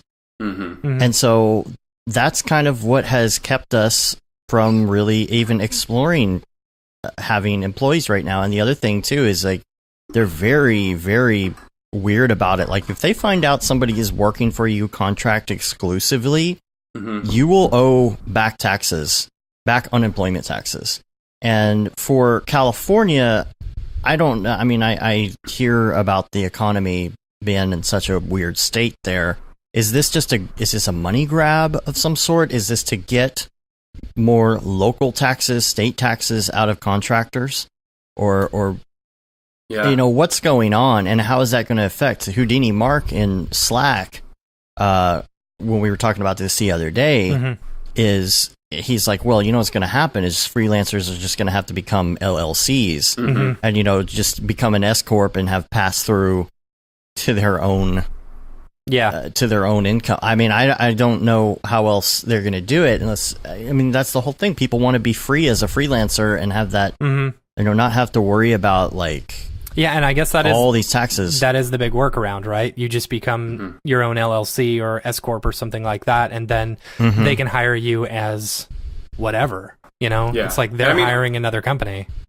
Yeah, and honestly, like before this, I knew a lot of freelancers that like became like incorporated, and like I was kind of on the fence of even before all this of like kind of going down that street because sometimes it's like, you know, a lot of advertising agencies you'll get put on like their payroll, so it's basically like, you know, you're getting those kind of taxes being put out, and like there's no other way they bring on freelancers. Like even before this like law came in, it's like you have to sign up for everything and you're like basically on their payroll, which like also is like a blessing and a curse because then, you know, there's this kind of like hump to bring people on. So once you're like kind of in the system, then they're like more likely to bring you back on again and stuff because, you know, so I knew a lot of freelancers that were incorporated before this just because like in regard to like taxes and stuff, sometimes that's, you know, makes that road a little bit smoother, but it definitely, it sucks.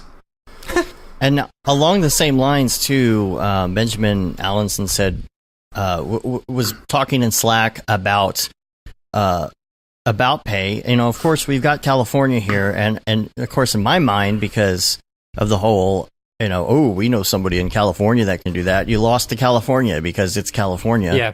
I'm almost thinking that maybe some of these contractor laws in California are going to be more beneficial to us that are not in California. Correct. Mm-hmm. Yeah.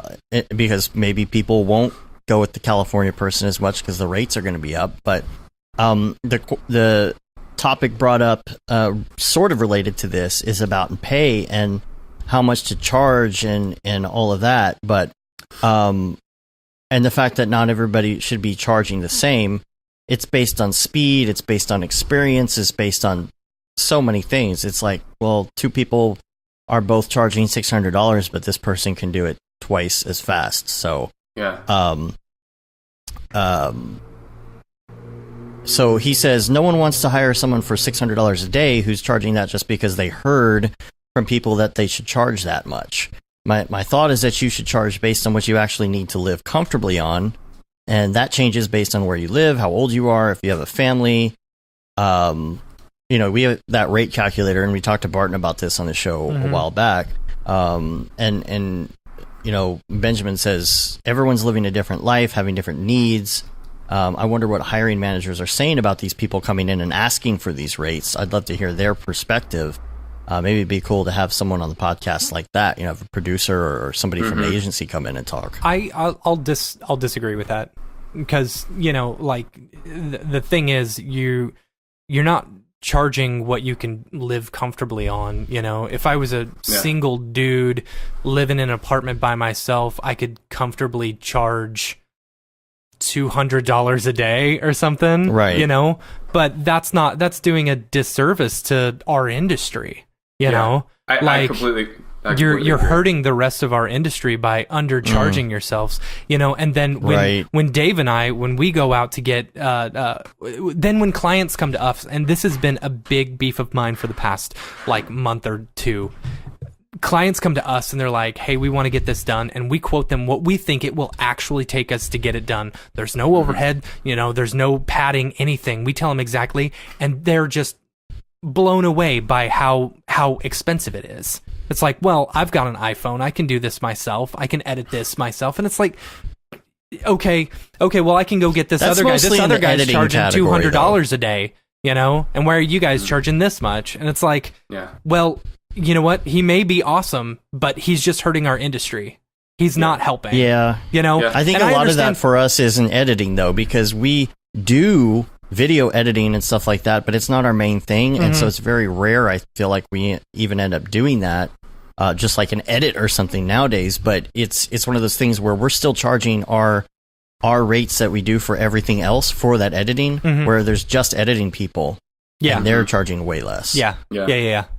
I mean, I'll completely disagree with this as well, because I think that's just not how supply and demand works, and that's also you can't just charge what you need to live comfortably, because that's just not how the economy works. Companies aren't just charging what, or when you buy a product, it's not just what the company needs to just satisfy all their employees or everything. And if you, you're saying, you're doing a disservice to the industry, and also we should be charging the value that we're giving to a company, right? It's whatever value that you're imparting on a project, that should be what you're charging. You shouldn't just charge what you need to live comparably. Totally. If you're charging $200 a day, you're saying I'm only worth $200 a day. Exactly. And whether or not you you're saying, it doesn't even have to do with you. It just has to do with the industry as a whole, and making, imparting that across the board, because whether or not you need that, you're putting out the message that that's all that you're worth, and that's not true. That's not all that you're worth. Yeah, totally, I agree. Liam brought up he pretty much was reading my mind. He brought up a good point, asking about California. How does it work when you're out of state and dealing with people in California working on these laws now? I don't know the answer to that, but it is pretty interesting, because if we want to work for a company in California now, do we have to follow that law, or is it different because we're out of state? I think it's do we have an advantage? Because we're an S corp, Well, that's true. But if you're a sole proprietor in Texas and you're working for California, do you have to abide by those laws now? It seems like it gets really complicated. I don't know. But the thing about doing LLC and doing or incorporating and doing S corp is that you're kind of leaving a lot of the Social Security taxes out of it. And I feel like maybe, I mean, I don't know why California would do a Social Security grab because that's a federal thing, but maybe it has to do with state taxes, which I'm unfamiliar with. Yeah, I don't know. Luckily, I'm unfamiliar with state taxes. So go back to the thing that we were talking about earlier, Superla TV or whatever on the chat said you pay for experience and how to craft the right film to a company or whatever. If you can get a kid to do it for $50, it's great, but that's a huge risk. Yeah. You know?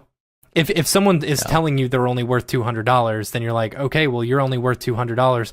The person who's hiring should only expect to get $200 a day worth of quality from them. Yeah. You know?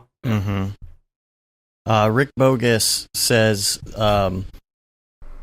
in California, the worker is free from control and direction of the hiring entity in connection with the performance of the work, but under the contract for the performance of the work. And in fact, wait, is this the law? This is probably like the actual wording of the law.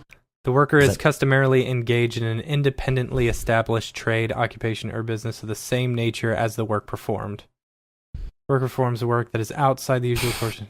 Yeah, I don't know. Okay. You know, why do they have to make it so complicated? Why can't we just have nice things? Yeah. Okay, let me switch just slightly in gears here because this is on the whole contractor thing, and I want to address this. I was going to talk about this last week. We have a listener who, at this point, is anonymous, and they hit me up on private and Slack and said, I think I figured out what to do, but I have a flaky client who hasn't signed the contract or sent an initial deposit, but style frames were due yesterday. You know, he says, I have a bit of initial work desk of yours. No, that was my cat just knocked a box in my closet. Sorry, go ahead, Dave.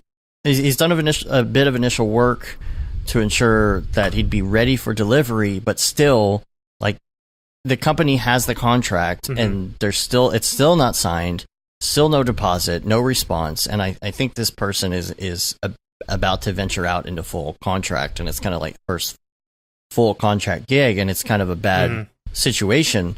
But he wrote up an email and just wanted to see what I thought about it, you know, because do you put your foot down? It's like, are they not listening?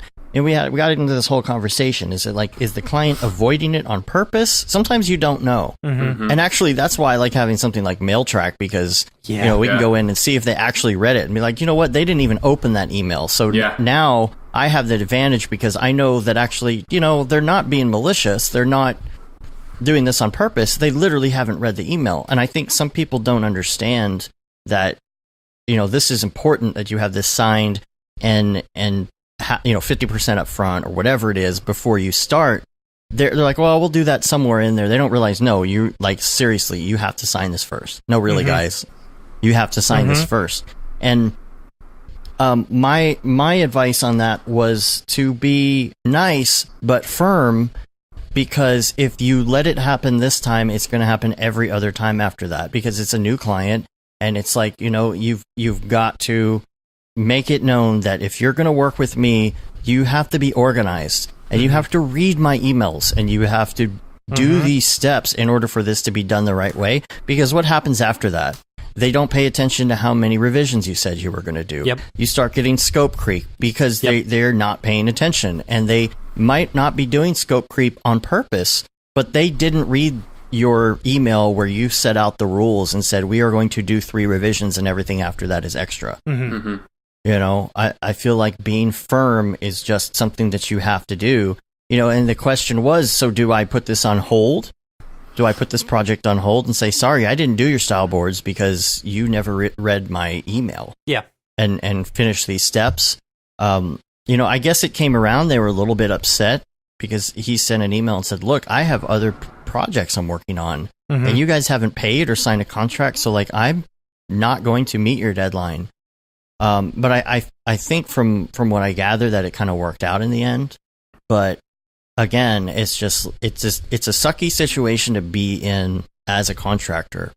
how do you deal with these clients as a contractor who are just not necessarily as organized as you are? I think when you're a contractor, like, you want to get your stuff done and you want to do it right, and you're trying everything you can to be on top of it, and you're trying to, answer their emails on time, and all of that. You want to be a decent worker. You want to be a decent contractor. And you go to companies where people don't know that don't understand. Companies will enjoy working with someone who is well organized, and they can see that from the very beginning. If you're just throwing out a contract for them to sign, and and they've got to expect, if they're going through a freelancer or a company or something like that, that there's going to be a stipulation. And I can see it differently with some freelancers. Like, if you're going into a studio to go and do work for them versus like working at home, or you're working, it also depends on how comfortable you are with the company,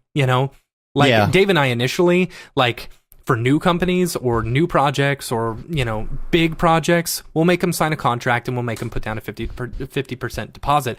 But people like small jobs or ones that we've worked with people before in the past, most of the time we don't require that, because we know they're good for it. If they were bad the last time, we'll make them sign another contract and we'll make them put another 50% down payment, but it goes both ways.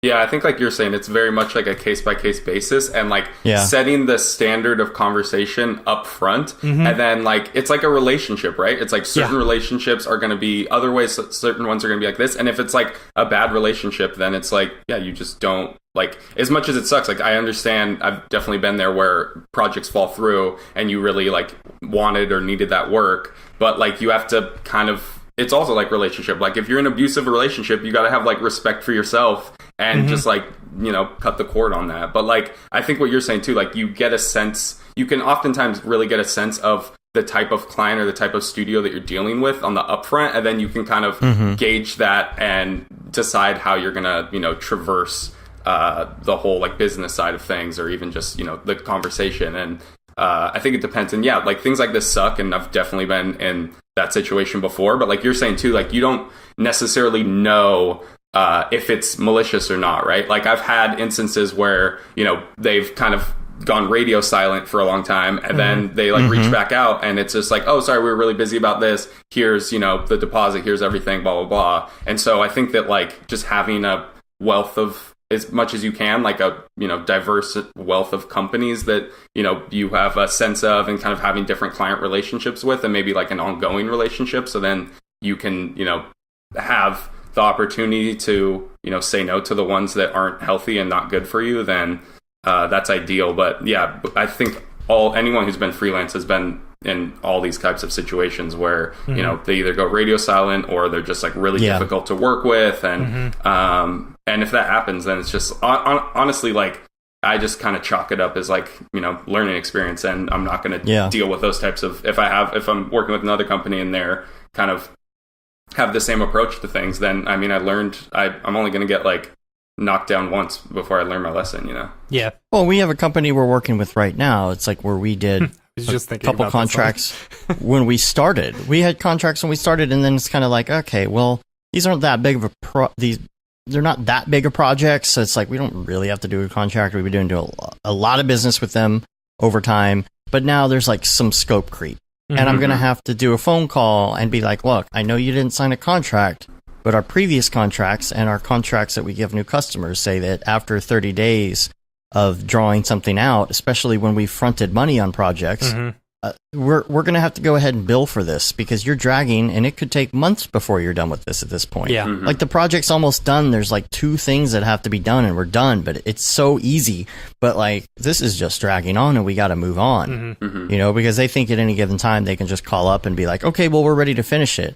I might be like, you know what? It's going to be a month before I can get back to that. Sorry. And then there are some companies that we always do a contract with. One in particular, it's because other people have told me that they've had problems with them paying on time and all that before. So I can't tell you how many times this company has just paid late because I know they're looking at the invoices. They just pay late. And it's like they end up paying late fees all the time because the accounting department is neglecting it. Yeah. So it's like, you will always have a contract with us for this reason. Yeah. And then you've got another thing I wanted to mention is to keep an eye on as a contractor is that if you have a client who is a very stable, regular client that you have a really good relationship and maybe don't ever do a contract with, sometimes these companies will be working for somebody else or with somebody else or another production company, or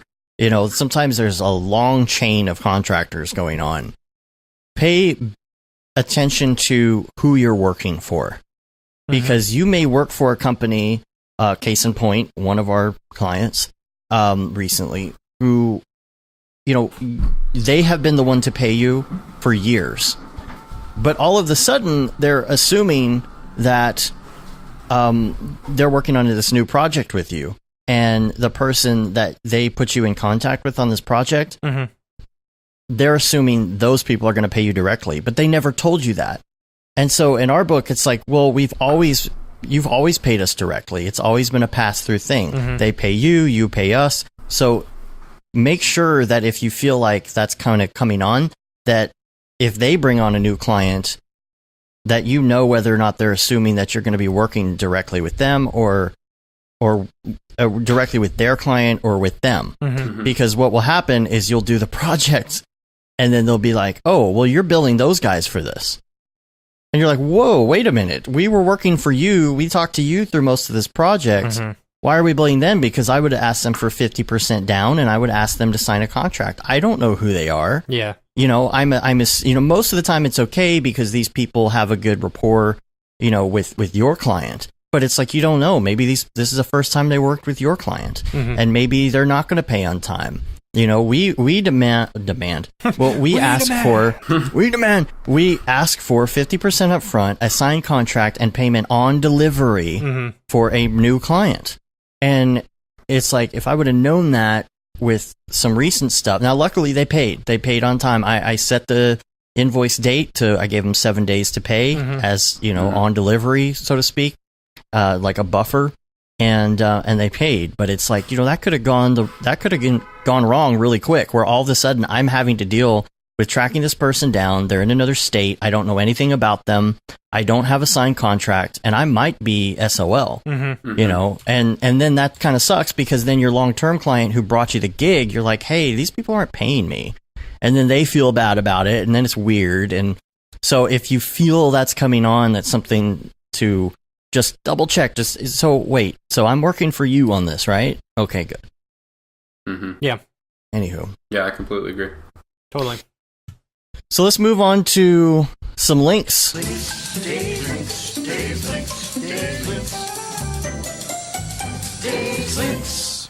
Dave's links. I've got only a few today. Let's see. We already talked about the French Monkeys 3D scans. There'll be a link to that in the show notes. This is an oldie but a goodie. I was hanging out with Ri-Fi last night, and we were talking about file formats just randomly. And there's that video that Chad Ashley did on Grayscale Gorilla. What file format plays the fastest in After Effects? Was it EXRs? Because we were talking about it was 10-bit DPX for fastest playback. Okay. Now, for compositing and color, he said EXR half float. If you're just doing whatever, use PNG. Don't ever use JPG. Okay. Which I think is a given. I mean, they're going to have compression. Yeah. Why would you want that? The whole topic came up because we were talking about the fact that I render to TIFF files all the time. Anyway, it's old. It's a couple years old, but it's a good one to check out. If you haven't heard or seen that video, check that out, because if you really want to have like super fast RAM preview playback in After Effects, go with the 10-bit DPX. So, this is also pretty interesting. It's a YouTube video about why snow and confetti ruin your video quality. I love this video. It's so cool. Now, it's very. You know what? I think it. Have you seen a video on an old tube TV? Like lately? Oh yeah, I have. The quality is so crisp. Yeah, it is. We are and so if you're used to, as our society now, we are so used to like this compressed, like super JPEG. Like, it's like, okay, I'm paying for HD TV, but I am not getting HD quality out of my, direct TV receiver or whatever. Right. I'm Totally, getting if you use an antenna, use an antenna and look at the difference. I can't get good signal out of an antenna. Well, if you could get, maybe at your new house or something, Maybe. but like if you put an antenna up that's really good for that, getting HD signal, you'll be like, oh my god, I can't believe how clear this is because it's not compressed. Yeah, it just annoys me, and like the quality on these old tube TVs are surprisingly good because it was pixel for pixel and it wasn't compressed at all. Anyway, go ahead. I mean, that was the thing about the This Is America Childish Gambino video was there was the grain in it, so that caused some issues.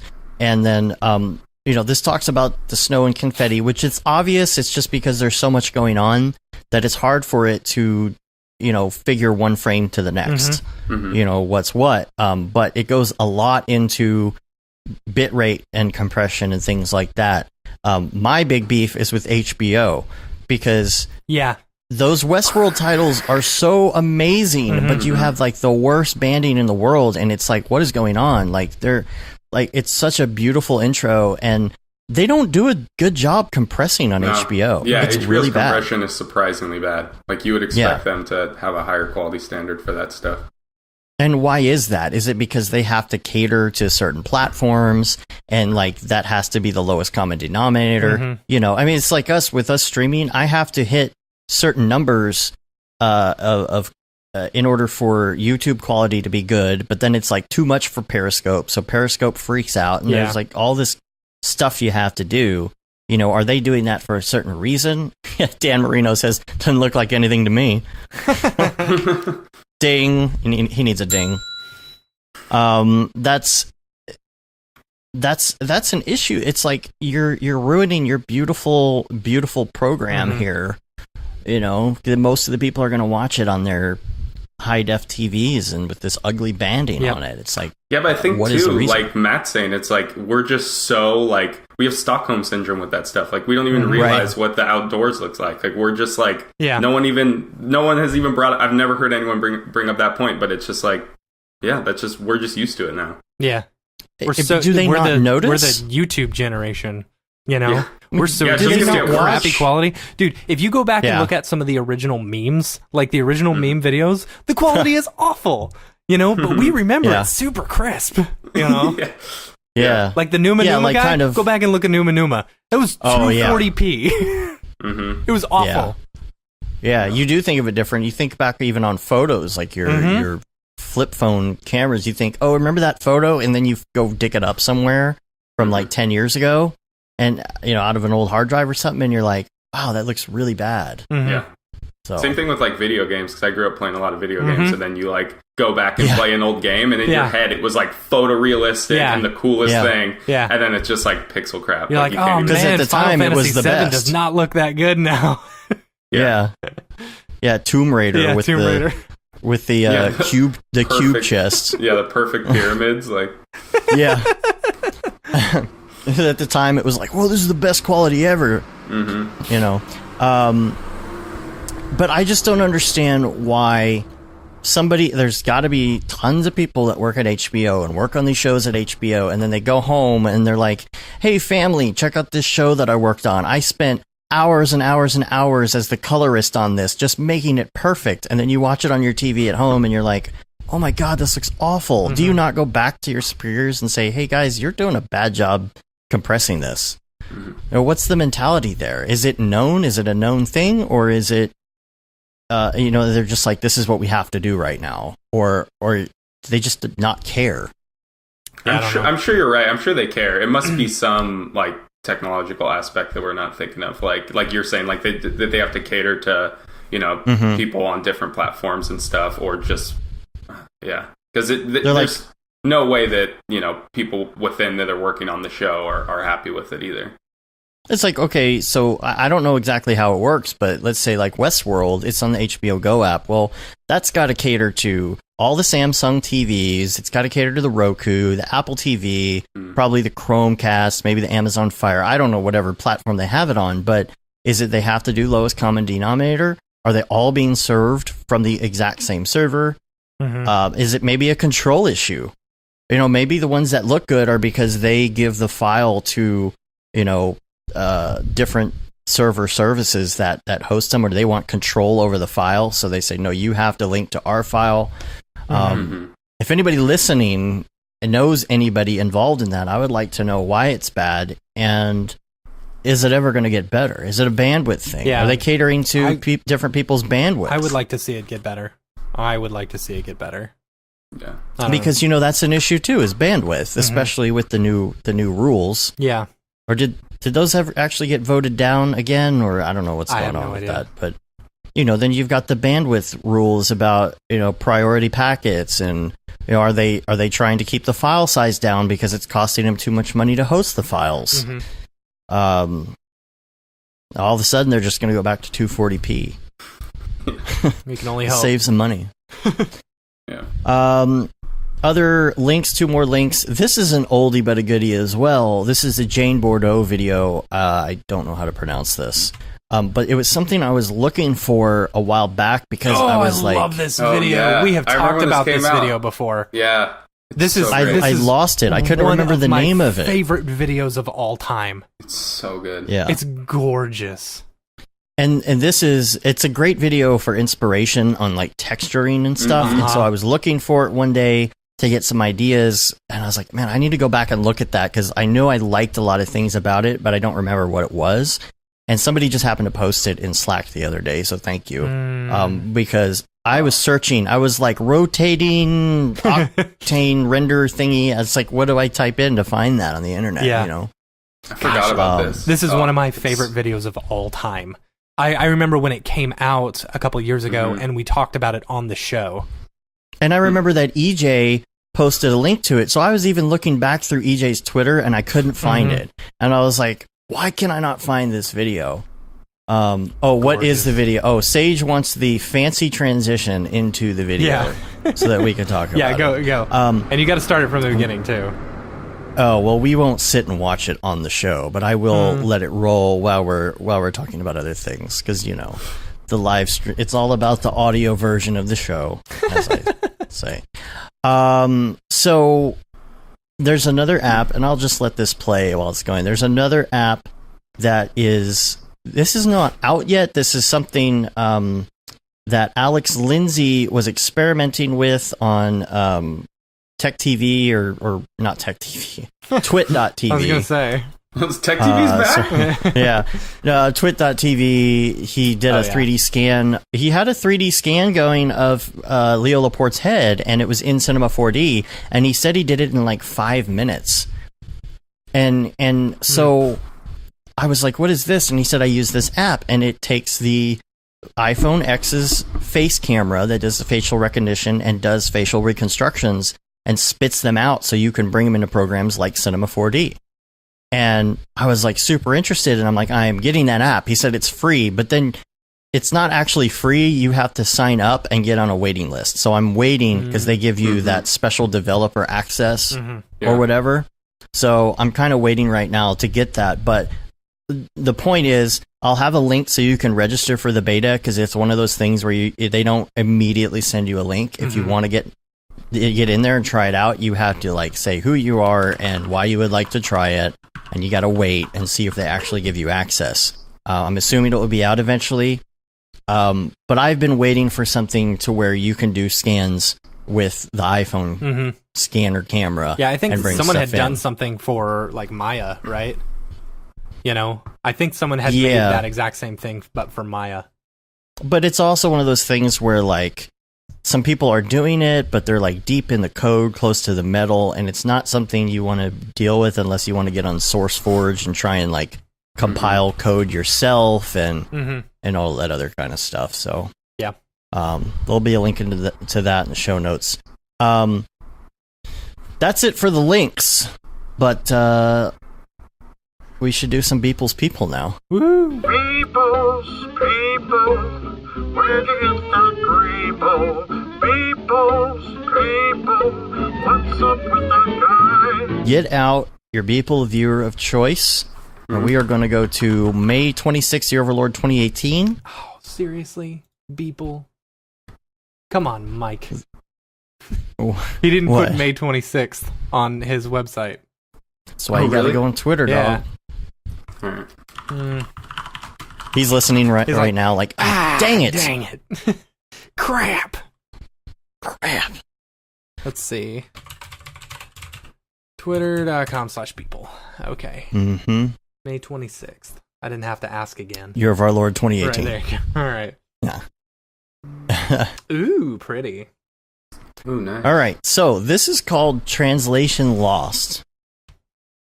And I'm very interested in how June this is going to tie in. On your notes, you say May 26th. It is May 26th. Is it May 26th? It's not June yet. I mean, it's June, but it's not June 26th yet. Well, May 26th says max refract. Oh, yes, and Mark said about that video, McDonald's did something ripping off that video. Yeah, yes, it's the second time McDonald's has ripped off something through one of their McDonald's agencies. also ripped off Syriac as well. Syriac, yeah. Oh, really? Mm-hmm. Yeah. Yeah, like almost frame for frame. Yeah. It's pretty bad. Oh, man. All right, what day again? Okay, May 26th, Year of Our Lord 2018. Just go to Twitter, dog. I am. No, I'm sorry. I fat-fingered it. It is May 29th. I'm sorry. Year of Our Lord 2018. Okay. Thank you. Sorry, brah. Okay, cool. Okay, Yeah, I got so it. let's talk about first of all the look of it. Pretty cool. Mm-hmm. There's a lot of harsh light going on. Mm-hmm. You know, we kind of stopped playing the guessing game on Render engine. What because render he does engine it a is. good job of whatever it is. Yeah. The cables, I noticed the cables are do you think he's using Merc's plugin now, or I don't know. Yeah, I don't know. I feel like it's just, this simple kind of banding. You wouldn't necessarily need Merc. Yeah.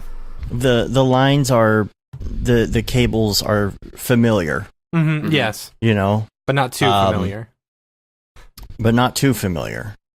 But not too not familiar. There's like three people that will get that joke. Yeah, there's a handful of people. So my question though on this is the name Translation Lost is what it means in our alternative Beeple story timeline that we're making up. Mm-hmm. Is this like a precursor to something? Is this the inside of the new Tower of Babylon? I think like what's going on? Is the translation meaning language? I think this. Okay, yeah, because translation. Okay, I see this as like an airport hub. Like this is the transportation hub. That's why there's so many different people from so many different worlds and stuff and planets and stuff. That's why the translation is lost. I don't know. Okay. All right. Man, people in the future are really messy with their cable management. Yeah, they are. I just gotta say, like, there's cables everywhere. I don't know why they don't go wireless in the future and in outer space, but Also, their fashion choices haven't changed much. Haven't changed much. That's true. That's true. Apple is showing off an iMac Pro with an eGPU right now. They're getting worried, aren't they? Yeah, I think so.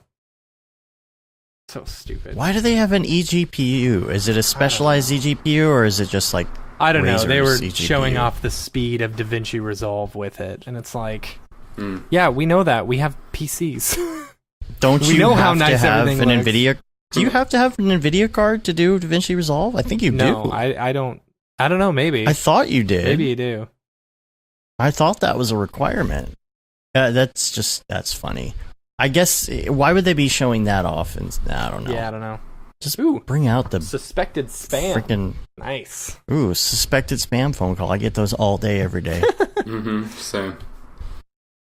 All right, so let's go to the next one, which is June 2nd, and this is called Night Shift. And I thought this was interesting. I'm sad you're not going to do Ghost Nature, because I really needed to point something out on Ghost Nature. June 1st. Okay, I'll bring it up. You can point it out real quick. So I have a feeling he is reading Harry Potter right now, because this is a straight up. I mean, come on, that is the 3rd Harry Potter book, or the 7th Harry Potter book, right there.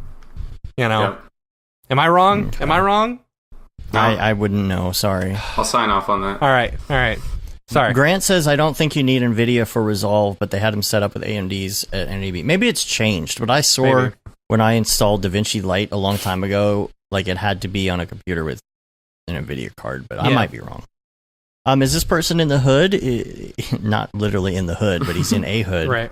Is he the hood guy that's like on his knees, after the explosion? No, I think this is... Do you think this is his Harry. Spirit animal? That is Harry. No, that's a Patronus, dude. Come on. Mm-hmm. Oh, that's the tequila? That's Harry's Patronus. Is a like stag. the tequila? Patronus Silver? No. So is the Harry Potter universe now canon within the Beeple universe? Oh, I sure hope so. I hope to see more of these renders. Do you guys have like a flow chart for this yet? Are you actually, Oh man, we need like alternate timelines. Yeah, you need to like have a full diagram. Yeah. There's a Slack channel. I think Houdini Mark did the most research at this point. He did. About like figuring out numbers and stuff. But that would be super awesome if somebody wanted to like start that. And that's I was gonna write that book, Slack. But I didn't. Yeah. Dude, well, you still can. Still can. Yeah, no one's done it yet. Yeah. There's also, by the way, there's a new Harry Potter coming out. Did you see the trailer for that? No. Wait, are you talking about? You're talking about the Fantastic Beasts, right? No, I think it's something about children. Something. What? Oh, they're all the Crimes of Grindelwald. Oh yeah, okay, maybe that's yeah. That's Fantastic Beasts. They're doing a whole 3-part series. This is basically you learn about this in book 7 when Dumbledore has to fight Grindelwald. Is that the one that they did the play on? No, that is the Cursed Child.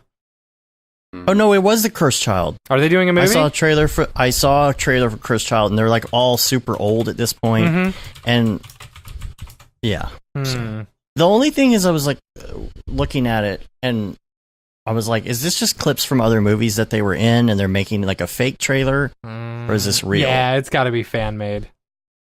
Wait. I was trying to figure out if it was fan, but it doesn't look fan made. There's some things about it that look like. It says movie concept. I mean, the problem is I don't know enough about Harry Potter because I haven't read or seen any of the books or movies. Yeah, I read all the books when I was a kid, but I watched some of the movies a bit back, but I don't know enough. Oh, Brittany and it is. Sage says it is fan made. Oh, really? Yeah, but it's a good job. It's a really good job. Huh. But it's almost like they should do it because, like, if they have these movies like going this long to where they're like older, like imagine like, that's going to be a legacy because you see them as kids growing up through the whole. Yeah. All right. Back to Beeple's People. All right. So again, this is June 2nd. This is called Night Shift. Now, to me, this is like the other side of that same building. Totally. And this is like behind the scenes where they're moving the cargo around. Yeah. You got that little what do you call it? That what do you call those things? The lift things with the so cross. Look at this. So you've got like these cargo containers or whatever. They don't look like normal shipping containers. Okay. So hear me out on this. Perhaps what do they look like? Well, no, they don't look like your standard typical shipping container. Okay. They look slightly different, and maybe for the transportation across universes and across worlds and stuff, they've got to be a certain shape or a certain type of material or something. That's why on all these different worlds, there are so many of those reused shipping containers for like the Google Cloud or for Amazon or for Netflix or something. They're having to use those as actual like building materials nowadays. And do you think that maybe the metal becomes unstable after it goes through a couple times? Yeah, totally. So you just have to leave the shipping containers over on the other planet. Totally. Yeah. Dude, we're gonna have to go back and listen to every Beeple's People to get this timeline straight. Yeah. Mm-hmm. Yep. If somebody would like to get on that, that'd be great. Yeah, we've been doing it for we'll what? give you royalties on the a book. year and a while? Yeah, someone needs we'll to like give you royalties on the book that you write. Yeah. yeah. Beautiful minded. Like, and like just do have, the, yeah. Do have the, a bunch of post-its up on the wall and yarn. connecting the lines. Yeah. That's funny. Now, okay, so this is just basically behind the scenes of the same place. So yeah. I don't know how much else there is to that. Are there any clues? I'm looking at these containers, these like diagonal containers. I don't know why they're diagonal. Maybe this is how they release them into the portal. Yeah, maybe. But I'm looking for clues like in some of these letters. That's a question that I want to ask him if he ever hides anything. Well, I'm sure he does. You know, in here, inside jokes and such, in kind of a Cornelius Dammert kind of way. Yeah. Mm-hmm. Yeah. All right. The very last one is going to be June 3rd, which is called World Implode. Yes. This was yesterday, last night. Yeah. This is very like Akira kind of vibes. Mm-hmm. I was thinking Stranger Things with the I was about to van say that flips over them, you know.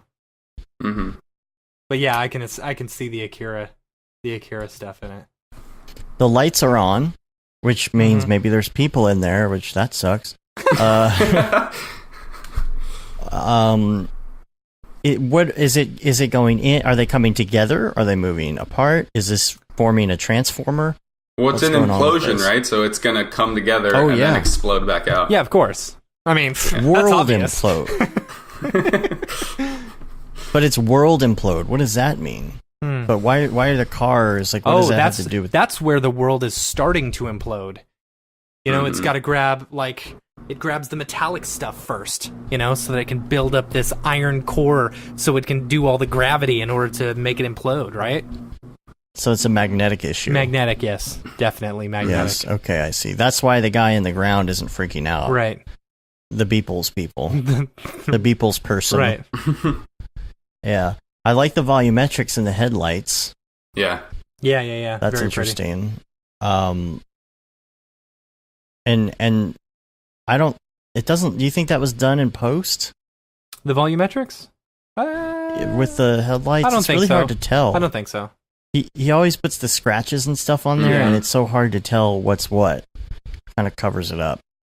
Yeah, I don't know. I think I do recognize those palm trees. Mm-hmm. Those are definitely instanced. Yes. Mm-hmm. You got the telephone poles. Is that who did that plug-in? I don't know. Is Aaron what's his name? I always want to say Aaron Corvette, but it's not Corvette. It's, you know what I'm talking about? Yeah, I know who you're talking about. I can't say his last name either, though. Isn't he the one who did the telephone pole plug-in? I think he was just on the Pro Video podcast not too long ago, maybe last week. He's the one that did the sign generator too. Mm-hmm. Oh, right. Yeah, that neon sign generator. I think we talked about the telephone pole thing maybe with David or somebody recently. I like the pink and green thing. The pink and green I mean, you got mix. The Pixel Lab does it, doesn't it? Is it Pixel Lab? I don't know. Pixel Lab has some 3D models telephone utility pole for Octane. So well, this is like a generator where you could just move them around. It's funny because I made a very scaled back version of this years ago. Or Coverette. Not Corvette. Coverette. Yeah. Coverette. Yeah. Okay. All right. Well, he's giving away his the utility telephone pole 3D model he created for free. Yeah. Oh, nice. Yeah. That's cool. Coverette. Sweet. I wonder if that's the one. Didn't I see David Brodeur did something with a telephone pole not too long ago? Yeah, was that so. him? That's probably. Yeah. I believe he did. Okay. Whew. All right. Well, that's it for Beeple's People. So now we're going to move on to VR Corner real quick for a couple things I meant to mention last week. Number one, the Star Trek VR game. Yeah. Mm-hmm. Do you have it? They are adding. I've had it, and I just haven't had enough time. You really have to learn how to play that game. You can't just jump into it and play. You really have to learn, especially if you want to go online and learn with some just randos online. Like, it's better if you learn with your friends because, like, the controls are really kind of complicated. Yeah. And then, so they sorry, I was reading the chat. Gosh, the chat always gets me. Yeah. Look, Locked and Loading is in here right now. Yeah. Nice. There we go. So maybe he can tell us if he did a telephone pole thing. All right. Everybody's showing up in the chat today. Yeah. It's all the big players. I guess they're not watching the Apple announcements. So, okay, so the Star Trek game has added downloadable content for Next Generation. Yeah, and so yeah, now yeah. I'm super excited because I am a Next Generation fan. Yeah, me too. And I will probably be trying that out today, along with Beat Saber. Yes, good. I think there was also, am I wrong in saying that I saw something where they did the Deep Space Nine promenade?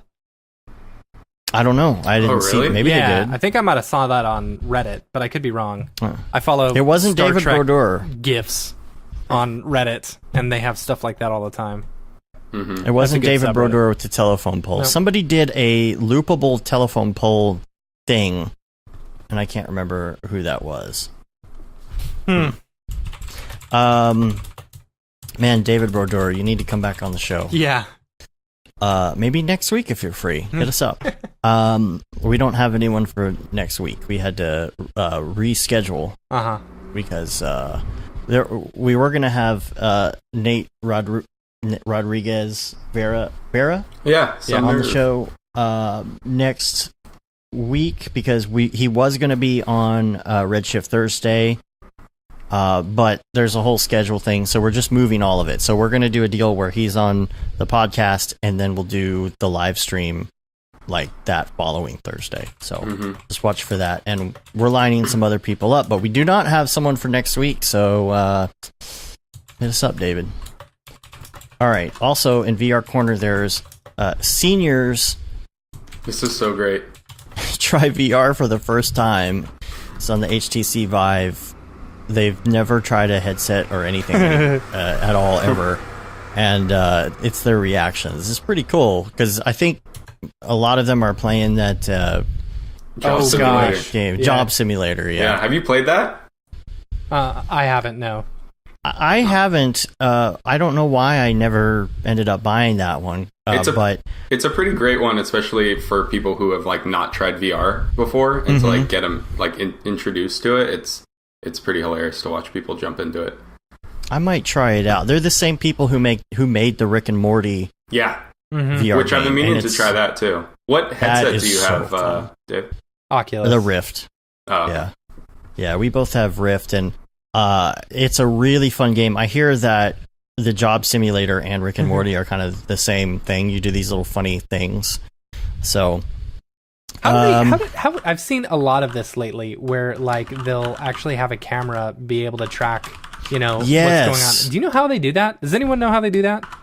I mean, it's a green screen. It has to be by the people who make the software so that they can put like another camera I don't know, somewhere else. I've seen some people. I've seen some people on Facebook like posting their Beat Saber stuff. Really? Yeah. You would have to have a green screen, and I you think would they have had to a green have screen. like you would have to have it tracking or something, or maybe it doesn't track, but maybe it just somehow puts you. I don't know. I'm watching them I do the don't know. plank experience. That's hilarious. it's so good. The plank experience. Yeah, What where is- they're what is walking that? out onto a plank. Oh yeah. That's Yeah. funny. I made my aunt do this with the Oculus when I was visiting a few last year. Do what? Do the basic, what was it? It was just the Oculus Dream Oh, whatever. with the dinosaur yeah, and yeah, stuff. But they've also got Yeah. you on the top of a building looking down. She Yeah. flipped out. It was hilarious. Well, that's like in the Ghostbusters Mhm. one that they have, the big one that they have at some of these game places, like in New York Yeah. and up in Toronto. Like, you go outside the building onto like a rickety window washer Mm-hmm. thing, you know, but of course they make it even worse because they make it so you're standing on a wobbly thing with your headset on. You know, it's pretty scary. You just have to keep telling yourself you're not actually going to fall. Yeah, it's funny with that stuff, even if it's like not the best, you know, resolution or graphics, that like it's still like feels just real. your primal instincts come out, and like you can't help but get nervous about it. Oh, one time I was playing. What was I playing? I was playing The Climb, and it was one of the first times I had played it. Oh yeah, I wanted to try that. And I had totally, like, no one was home, and it had been a while since I'd played VR, and I forgot how like, you know, into it you get.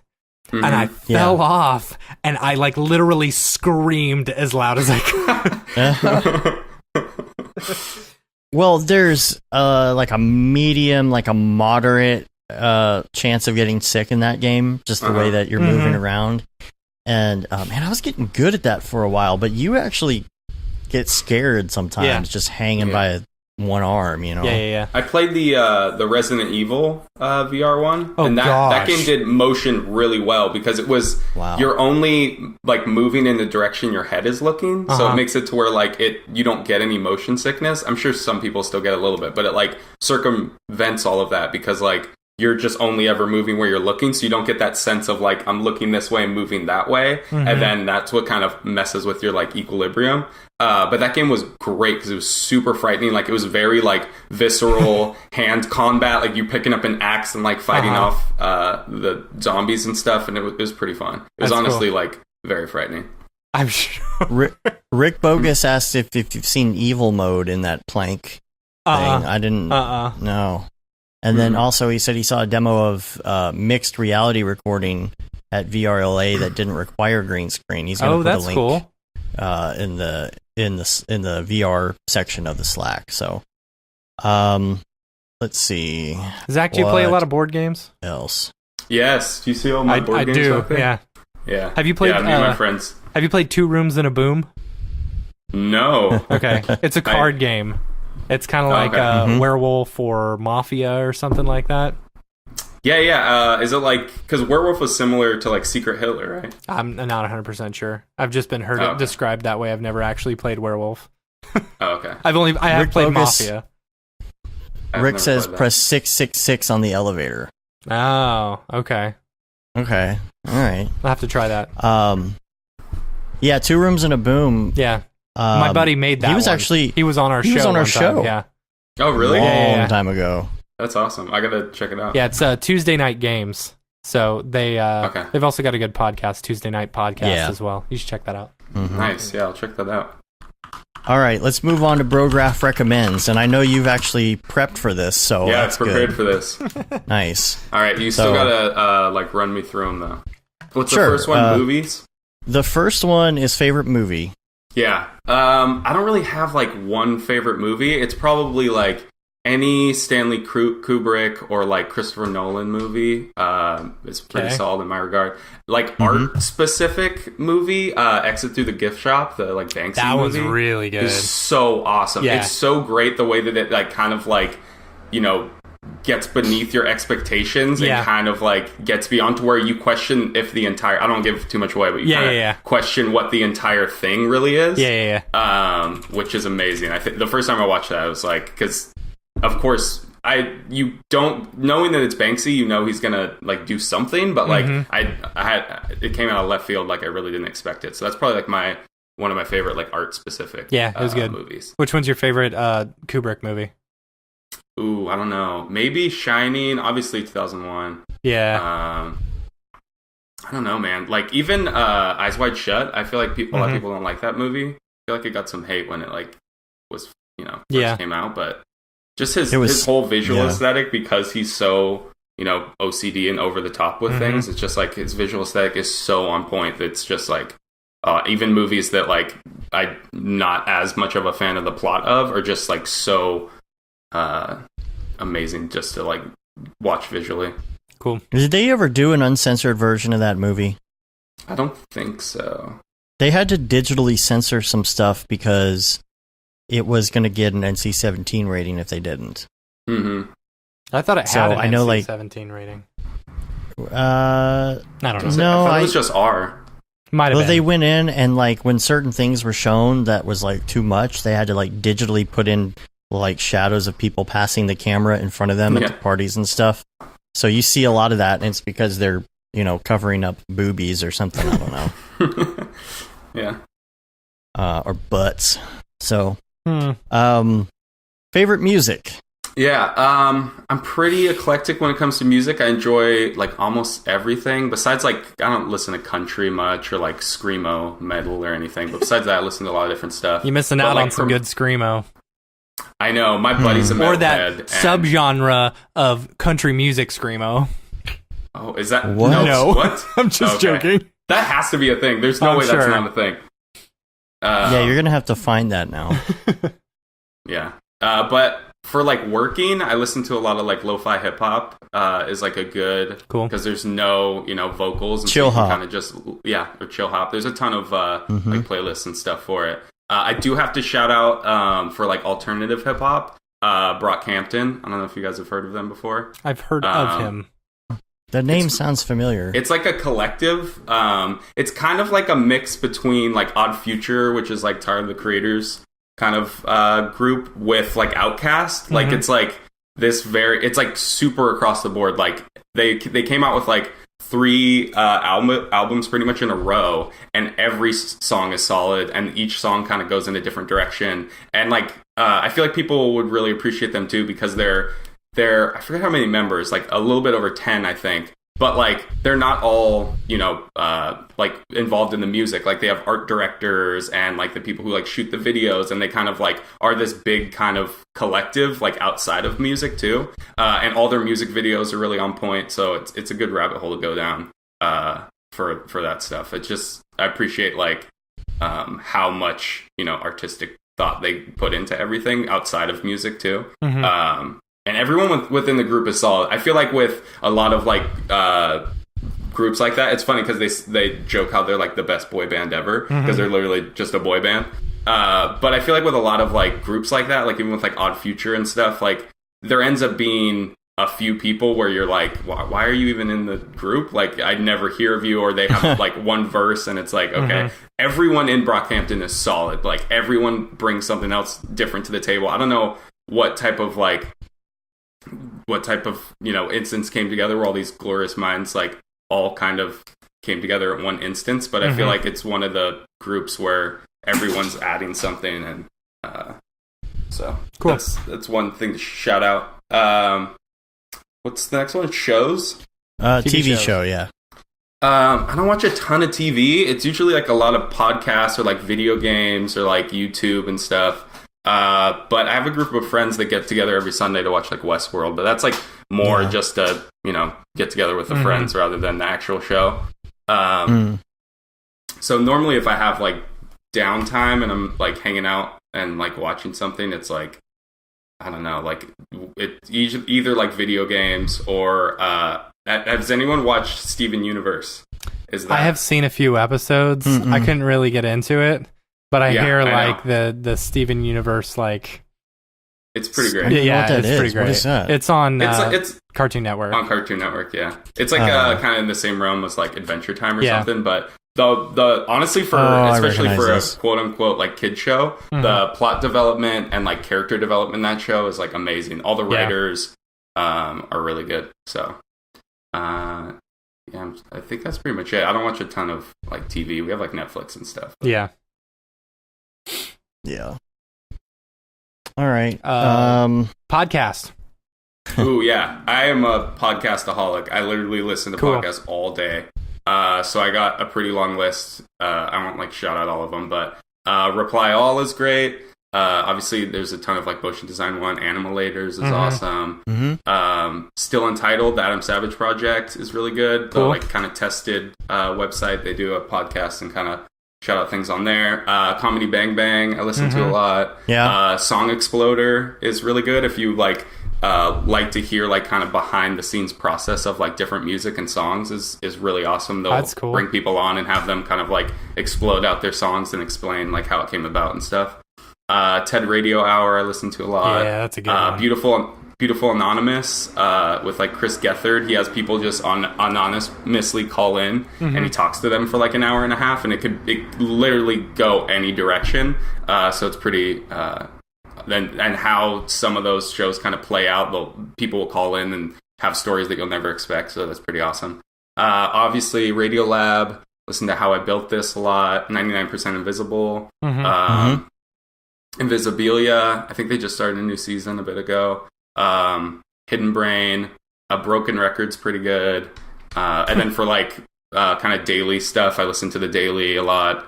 And I have a ton. I just try to clear out my podcast feed every day and try to get through everything, because honestly, it's weird because like a lot of times I don't listen to music that much. It's easier to zone out if I'm like listening to something. I agree. It kind of like gets rid of that like thinking part of my brain, so then like I can like kind of focus on something else in a weird way. Like you kind of like make that part of your brain get really busy with something, so then you kind of have like a clear head in other regards. It's probably not the healthiest thing to be like, have to do that, but I like being able to do two things at once, an audiobook or a podcast, learning while you're doing something else. But the whole tuning out thing, I feel like if I listen to music that I don't know, sometimes it's easier, or music without words. Yeah, that's like me too. It's easier for me to work. Have you listened to My Brother and Me? Yes, not in a bit, but that one's great too. Yeah. Also, we saw them live in Dallas a couple weeks ago. Oh, really? Yeah, it was fun. It was fun. Nice, that sounds like fun. What's the next one? Favorite plugin? Is that next? Plugin or favorite plugin.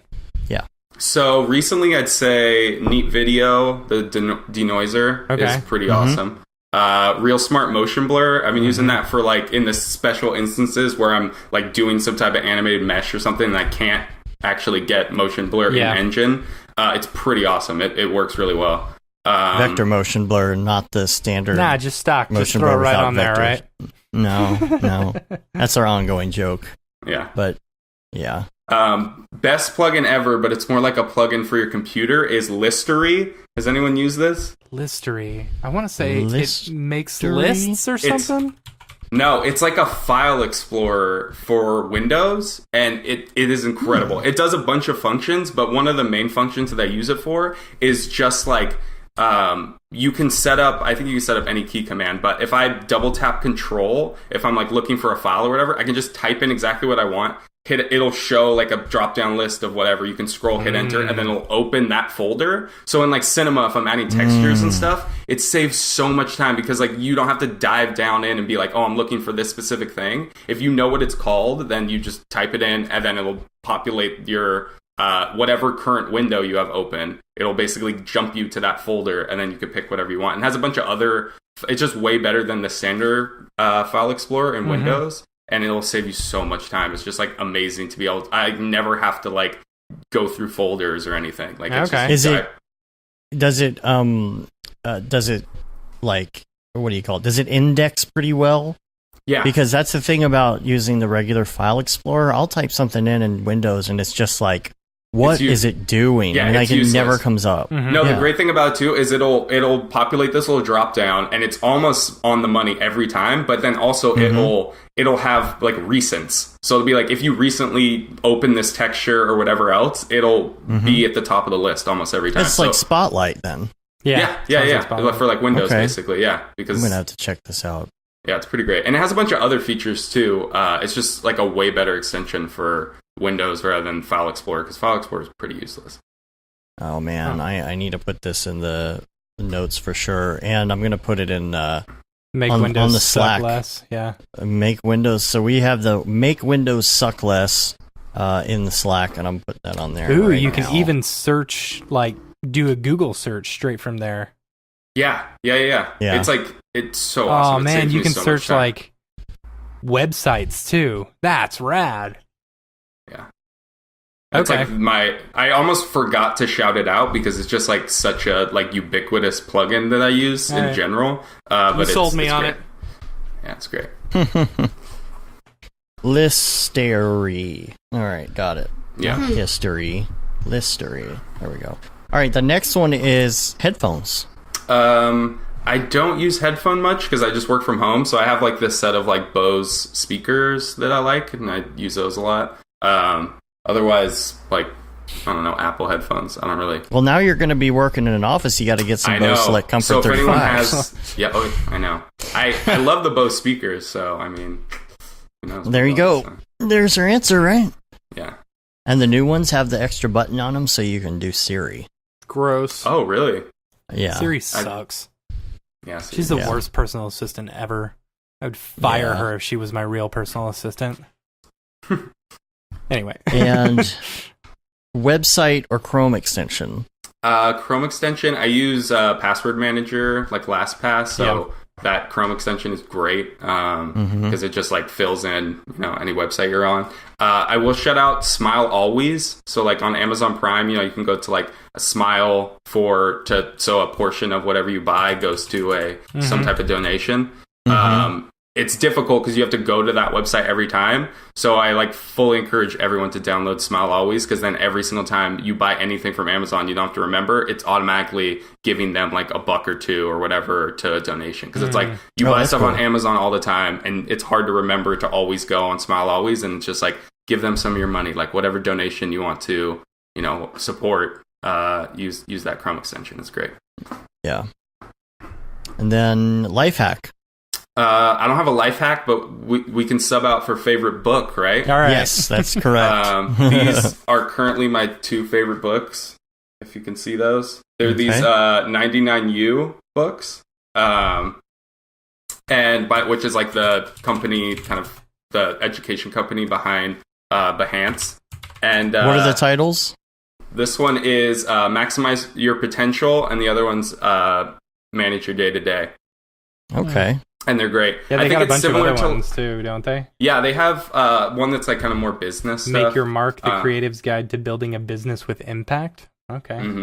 Yeah, they're All great. right. I think it's kind of similar to like Freelancer's Manifesto, where like that was one of the first books that like felt very like practical, and actually like, I've bought in so many art books, and especially like early on in my career, that were like just very like, I don't know, just like kind of like too academic, to where it's like it's not giving me anything like practical to utilize in my day-to-day. And that's why I love Freelancer's Manifesto, because it's like literally like, here, step by step, here's what you can do to like better your career. And I feel like these are kind of in the same regard. Like they have a ton of contributors to each one, so it's kind of split up into different topics, and then they each kind of like contribute something different. But I feel like compared to a lot of other books that I've gotten that are trying to, implement some type of like philosophies on work and how to, either like live healthier or manage your day to day or find your focus and, be able to grow better and stuff, is these books are more practical rather than just kind of like, these loose things that you can't actually implement. Cool. Yeah, I'm going to buy them. Oh, and then bonus Brograph recommend favorite desk. Favorite desk. Jarvis standing desk. Bamboo. And why is it better than other ones?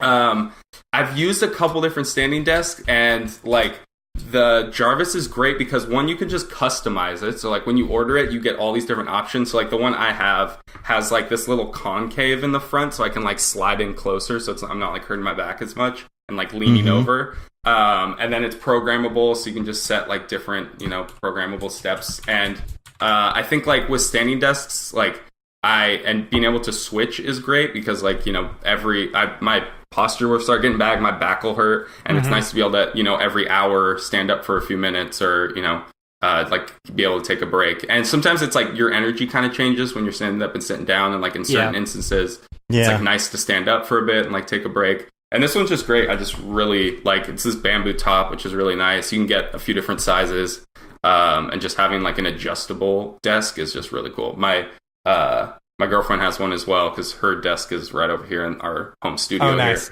Here. Yeah, they're awesome. They're really great. Cool. So that's a bonus. Awesome. I just ordered those books. Yeah, nice. Are they They're cheap, available? too. They're like $10 each. They're on Amazon.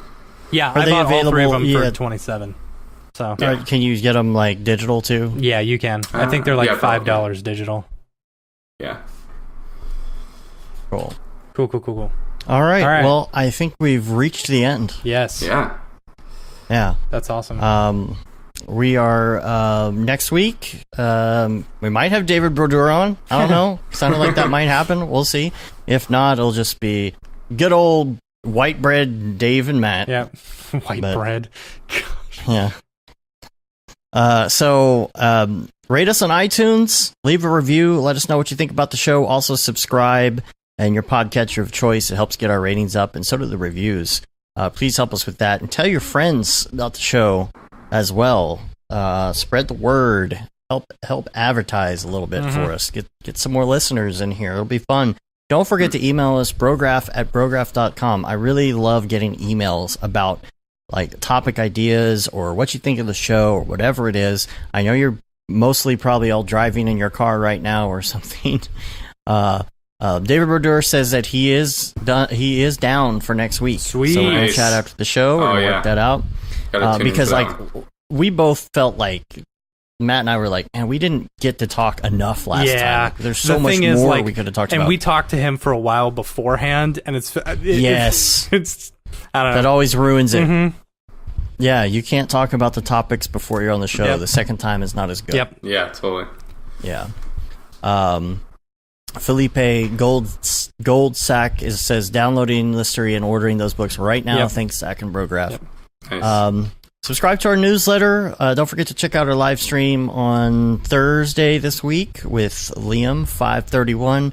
Check us out on Slack, brograph.com/Slack. You can say you've been there, done that, got the t-shirt with the No Brograph, No Mograph tee, the Feel the Bab, Paul Bab 2020 shirt. Profits from that go to Doctors Without Borders. Then we got the limited edition Gaten D. Simone shirt, and finally the Render Things shirt and hoodie, which everybody seems to really love. And then what else we got? That's it. We're on Facebook, Twitter, Instagram, Twitch, of course, YouTube, and brograph.com. Zach, where can people get a hold of you? Yeah.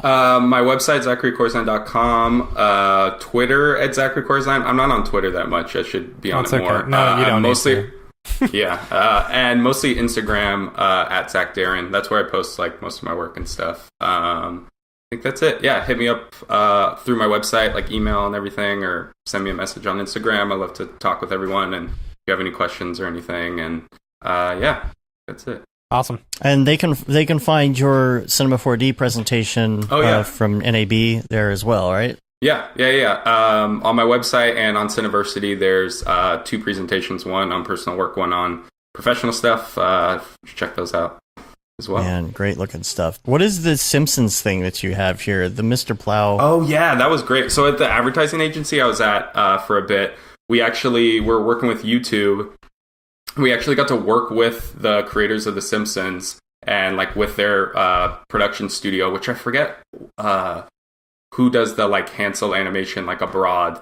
But we actually got to work with them on it and basically bring back, if you remember that old episode, Mr. Plow, and basically kind of like reframe. That's the name. Reframe that using like, YouTube ads. So I got to kind of do like some visual effects design stuff for them.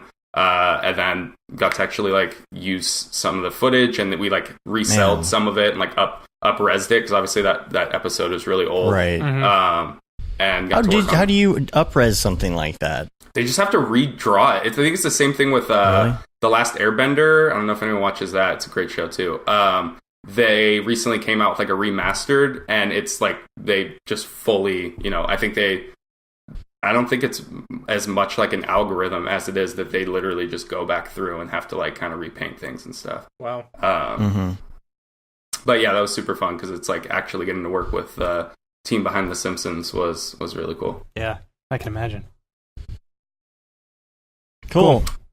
Well, thanks guys. It was a pleasure. Oh, thank you. Yeah, thanks for being on. Everybody check him out online, and check him out on Slack, because he's going to be on our Slack. Yeah, I know. I gotta join the Slack. I'm like not on social media as much as I should be, besides Instagram. Cool. All right. Well, we're going to get out of here. Until next week, I'm Dave. I'm Matt. And I'm Zachary. Have a good one. Later, bros.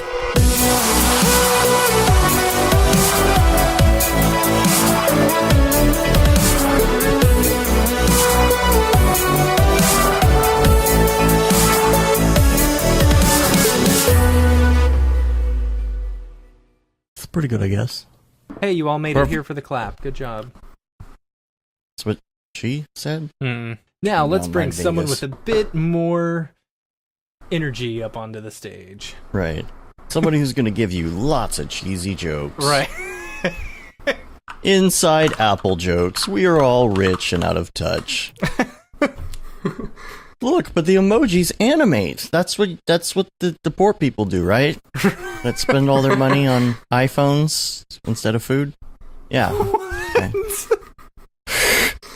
You guys like emojis, right? Hey there, fellow kids. Hello, fellow teenagers. Hello, fellow teenagers that like iPhones. Our newest OS is installed on 81% of all phones. That's because we slow all the other phones down, and so you have to buy a new phone. It's because we try and trick people into updating their phones. They do. Yeah. It downloads, and it's like, oh, you want to do it later? Enter your password. Wait a minute. And you're like, oh, crap, I scheduled an update. Yep. And I have a big meeting tomorrow that I need to get up for, and I don't want it to update overnight and my alarm not go off because it crashed. That's what happened to me this morning. I test my equipment because it's very likely it will fail. Brograph.com, an online resource for learning Cinema 4D, After Effects, and other motion graphics tools specifically catered to help you prevail as a motion graphic designer. What's up, bros? Welcome to another Brograph motion graphics tutorial. With tutorials, plugins, and now a podcast with tens of thousands of listeners worldwide. Yeah, it's a great community to be part of. We give you professional time-saving tips, industry news, interviews, shortcuts, and lessons that help keep you current in the world of motion design. Go into HDR Studio, take the render settings, pick the HDR, put in a reflection, and gorgeous. I love projects that scare me. When our art director comes to us and asks for something that I had never done before, man, it gets me pumped. Our weekly long-form podcast will give you the latest news, help you in your file management, hardware configuration, and client relations. Learn about the latest render engines, modeling techniques, and workflow integration while staying entertained. Real nice banana. Ah, that's so funny. All right. I'm going to live forever. Our Brograph Talks are a chance to see the way industry leaders from around the globe are changing the face of motion design. Sometimes you got to make stuff that you're not going to put on your reel, and I'm not here to judge. The podcast and talks include people like Beeple, Barton Damer, Nick Campbell, Andrew Kramer, David Ariev, Chad Ashley, Paul Babb, EJ Hassenfrost, Mitch Myers, Chris Schmidt, Jules Urbach, Cornelius Dammert, David Brodeur, Andy Needham, Caitlin Kaju, Zubair Parker, Noseman, Ryan Bean, Casey Hupke, Nick Lyons, Sage, Joey Korenman, Jeremy Cox, Rick Barrett, John Dickinson, Matthias Omatola, Patrick Goski, Brandon Clements, Steve Teeple, Tom Glimpse, Patrick Longstreet, Julia Simone, Devin Coe, Al Heck, and even Deadmau5. You get that render done. Yeah, you better frame what? Our Brograph breakdowns go behind the projects and give you an insight on what it's like to manage and maintain your own personal business or work for a large company. Join us for live sessions, check out our useful plugins, watch time-lapse projects, interact with us, and send us email questions and topic ideas. Or just hit the Rando Render button and do an imaginative daily that'll keep you on your toes. Take all your dreams and let's do it! Subscribe today and get automatic updates on the latest tutorials, tricks, tips, and inspiration brought to you by industry professionals Dave Koss and Matt Milstead. We don't care how you get here, folks. Just get here. Subscribe now to Brograph Tutorials.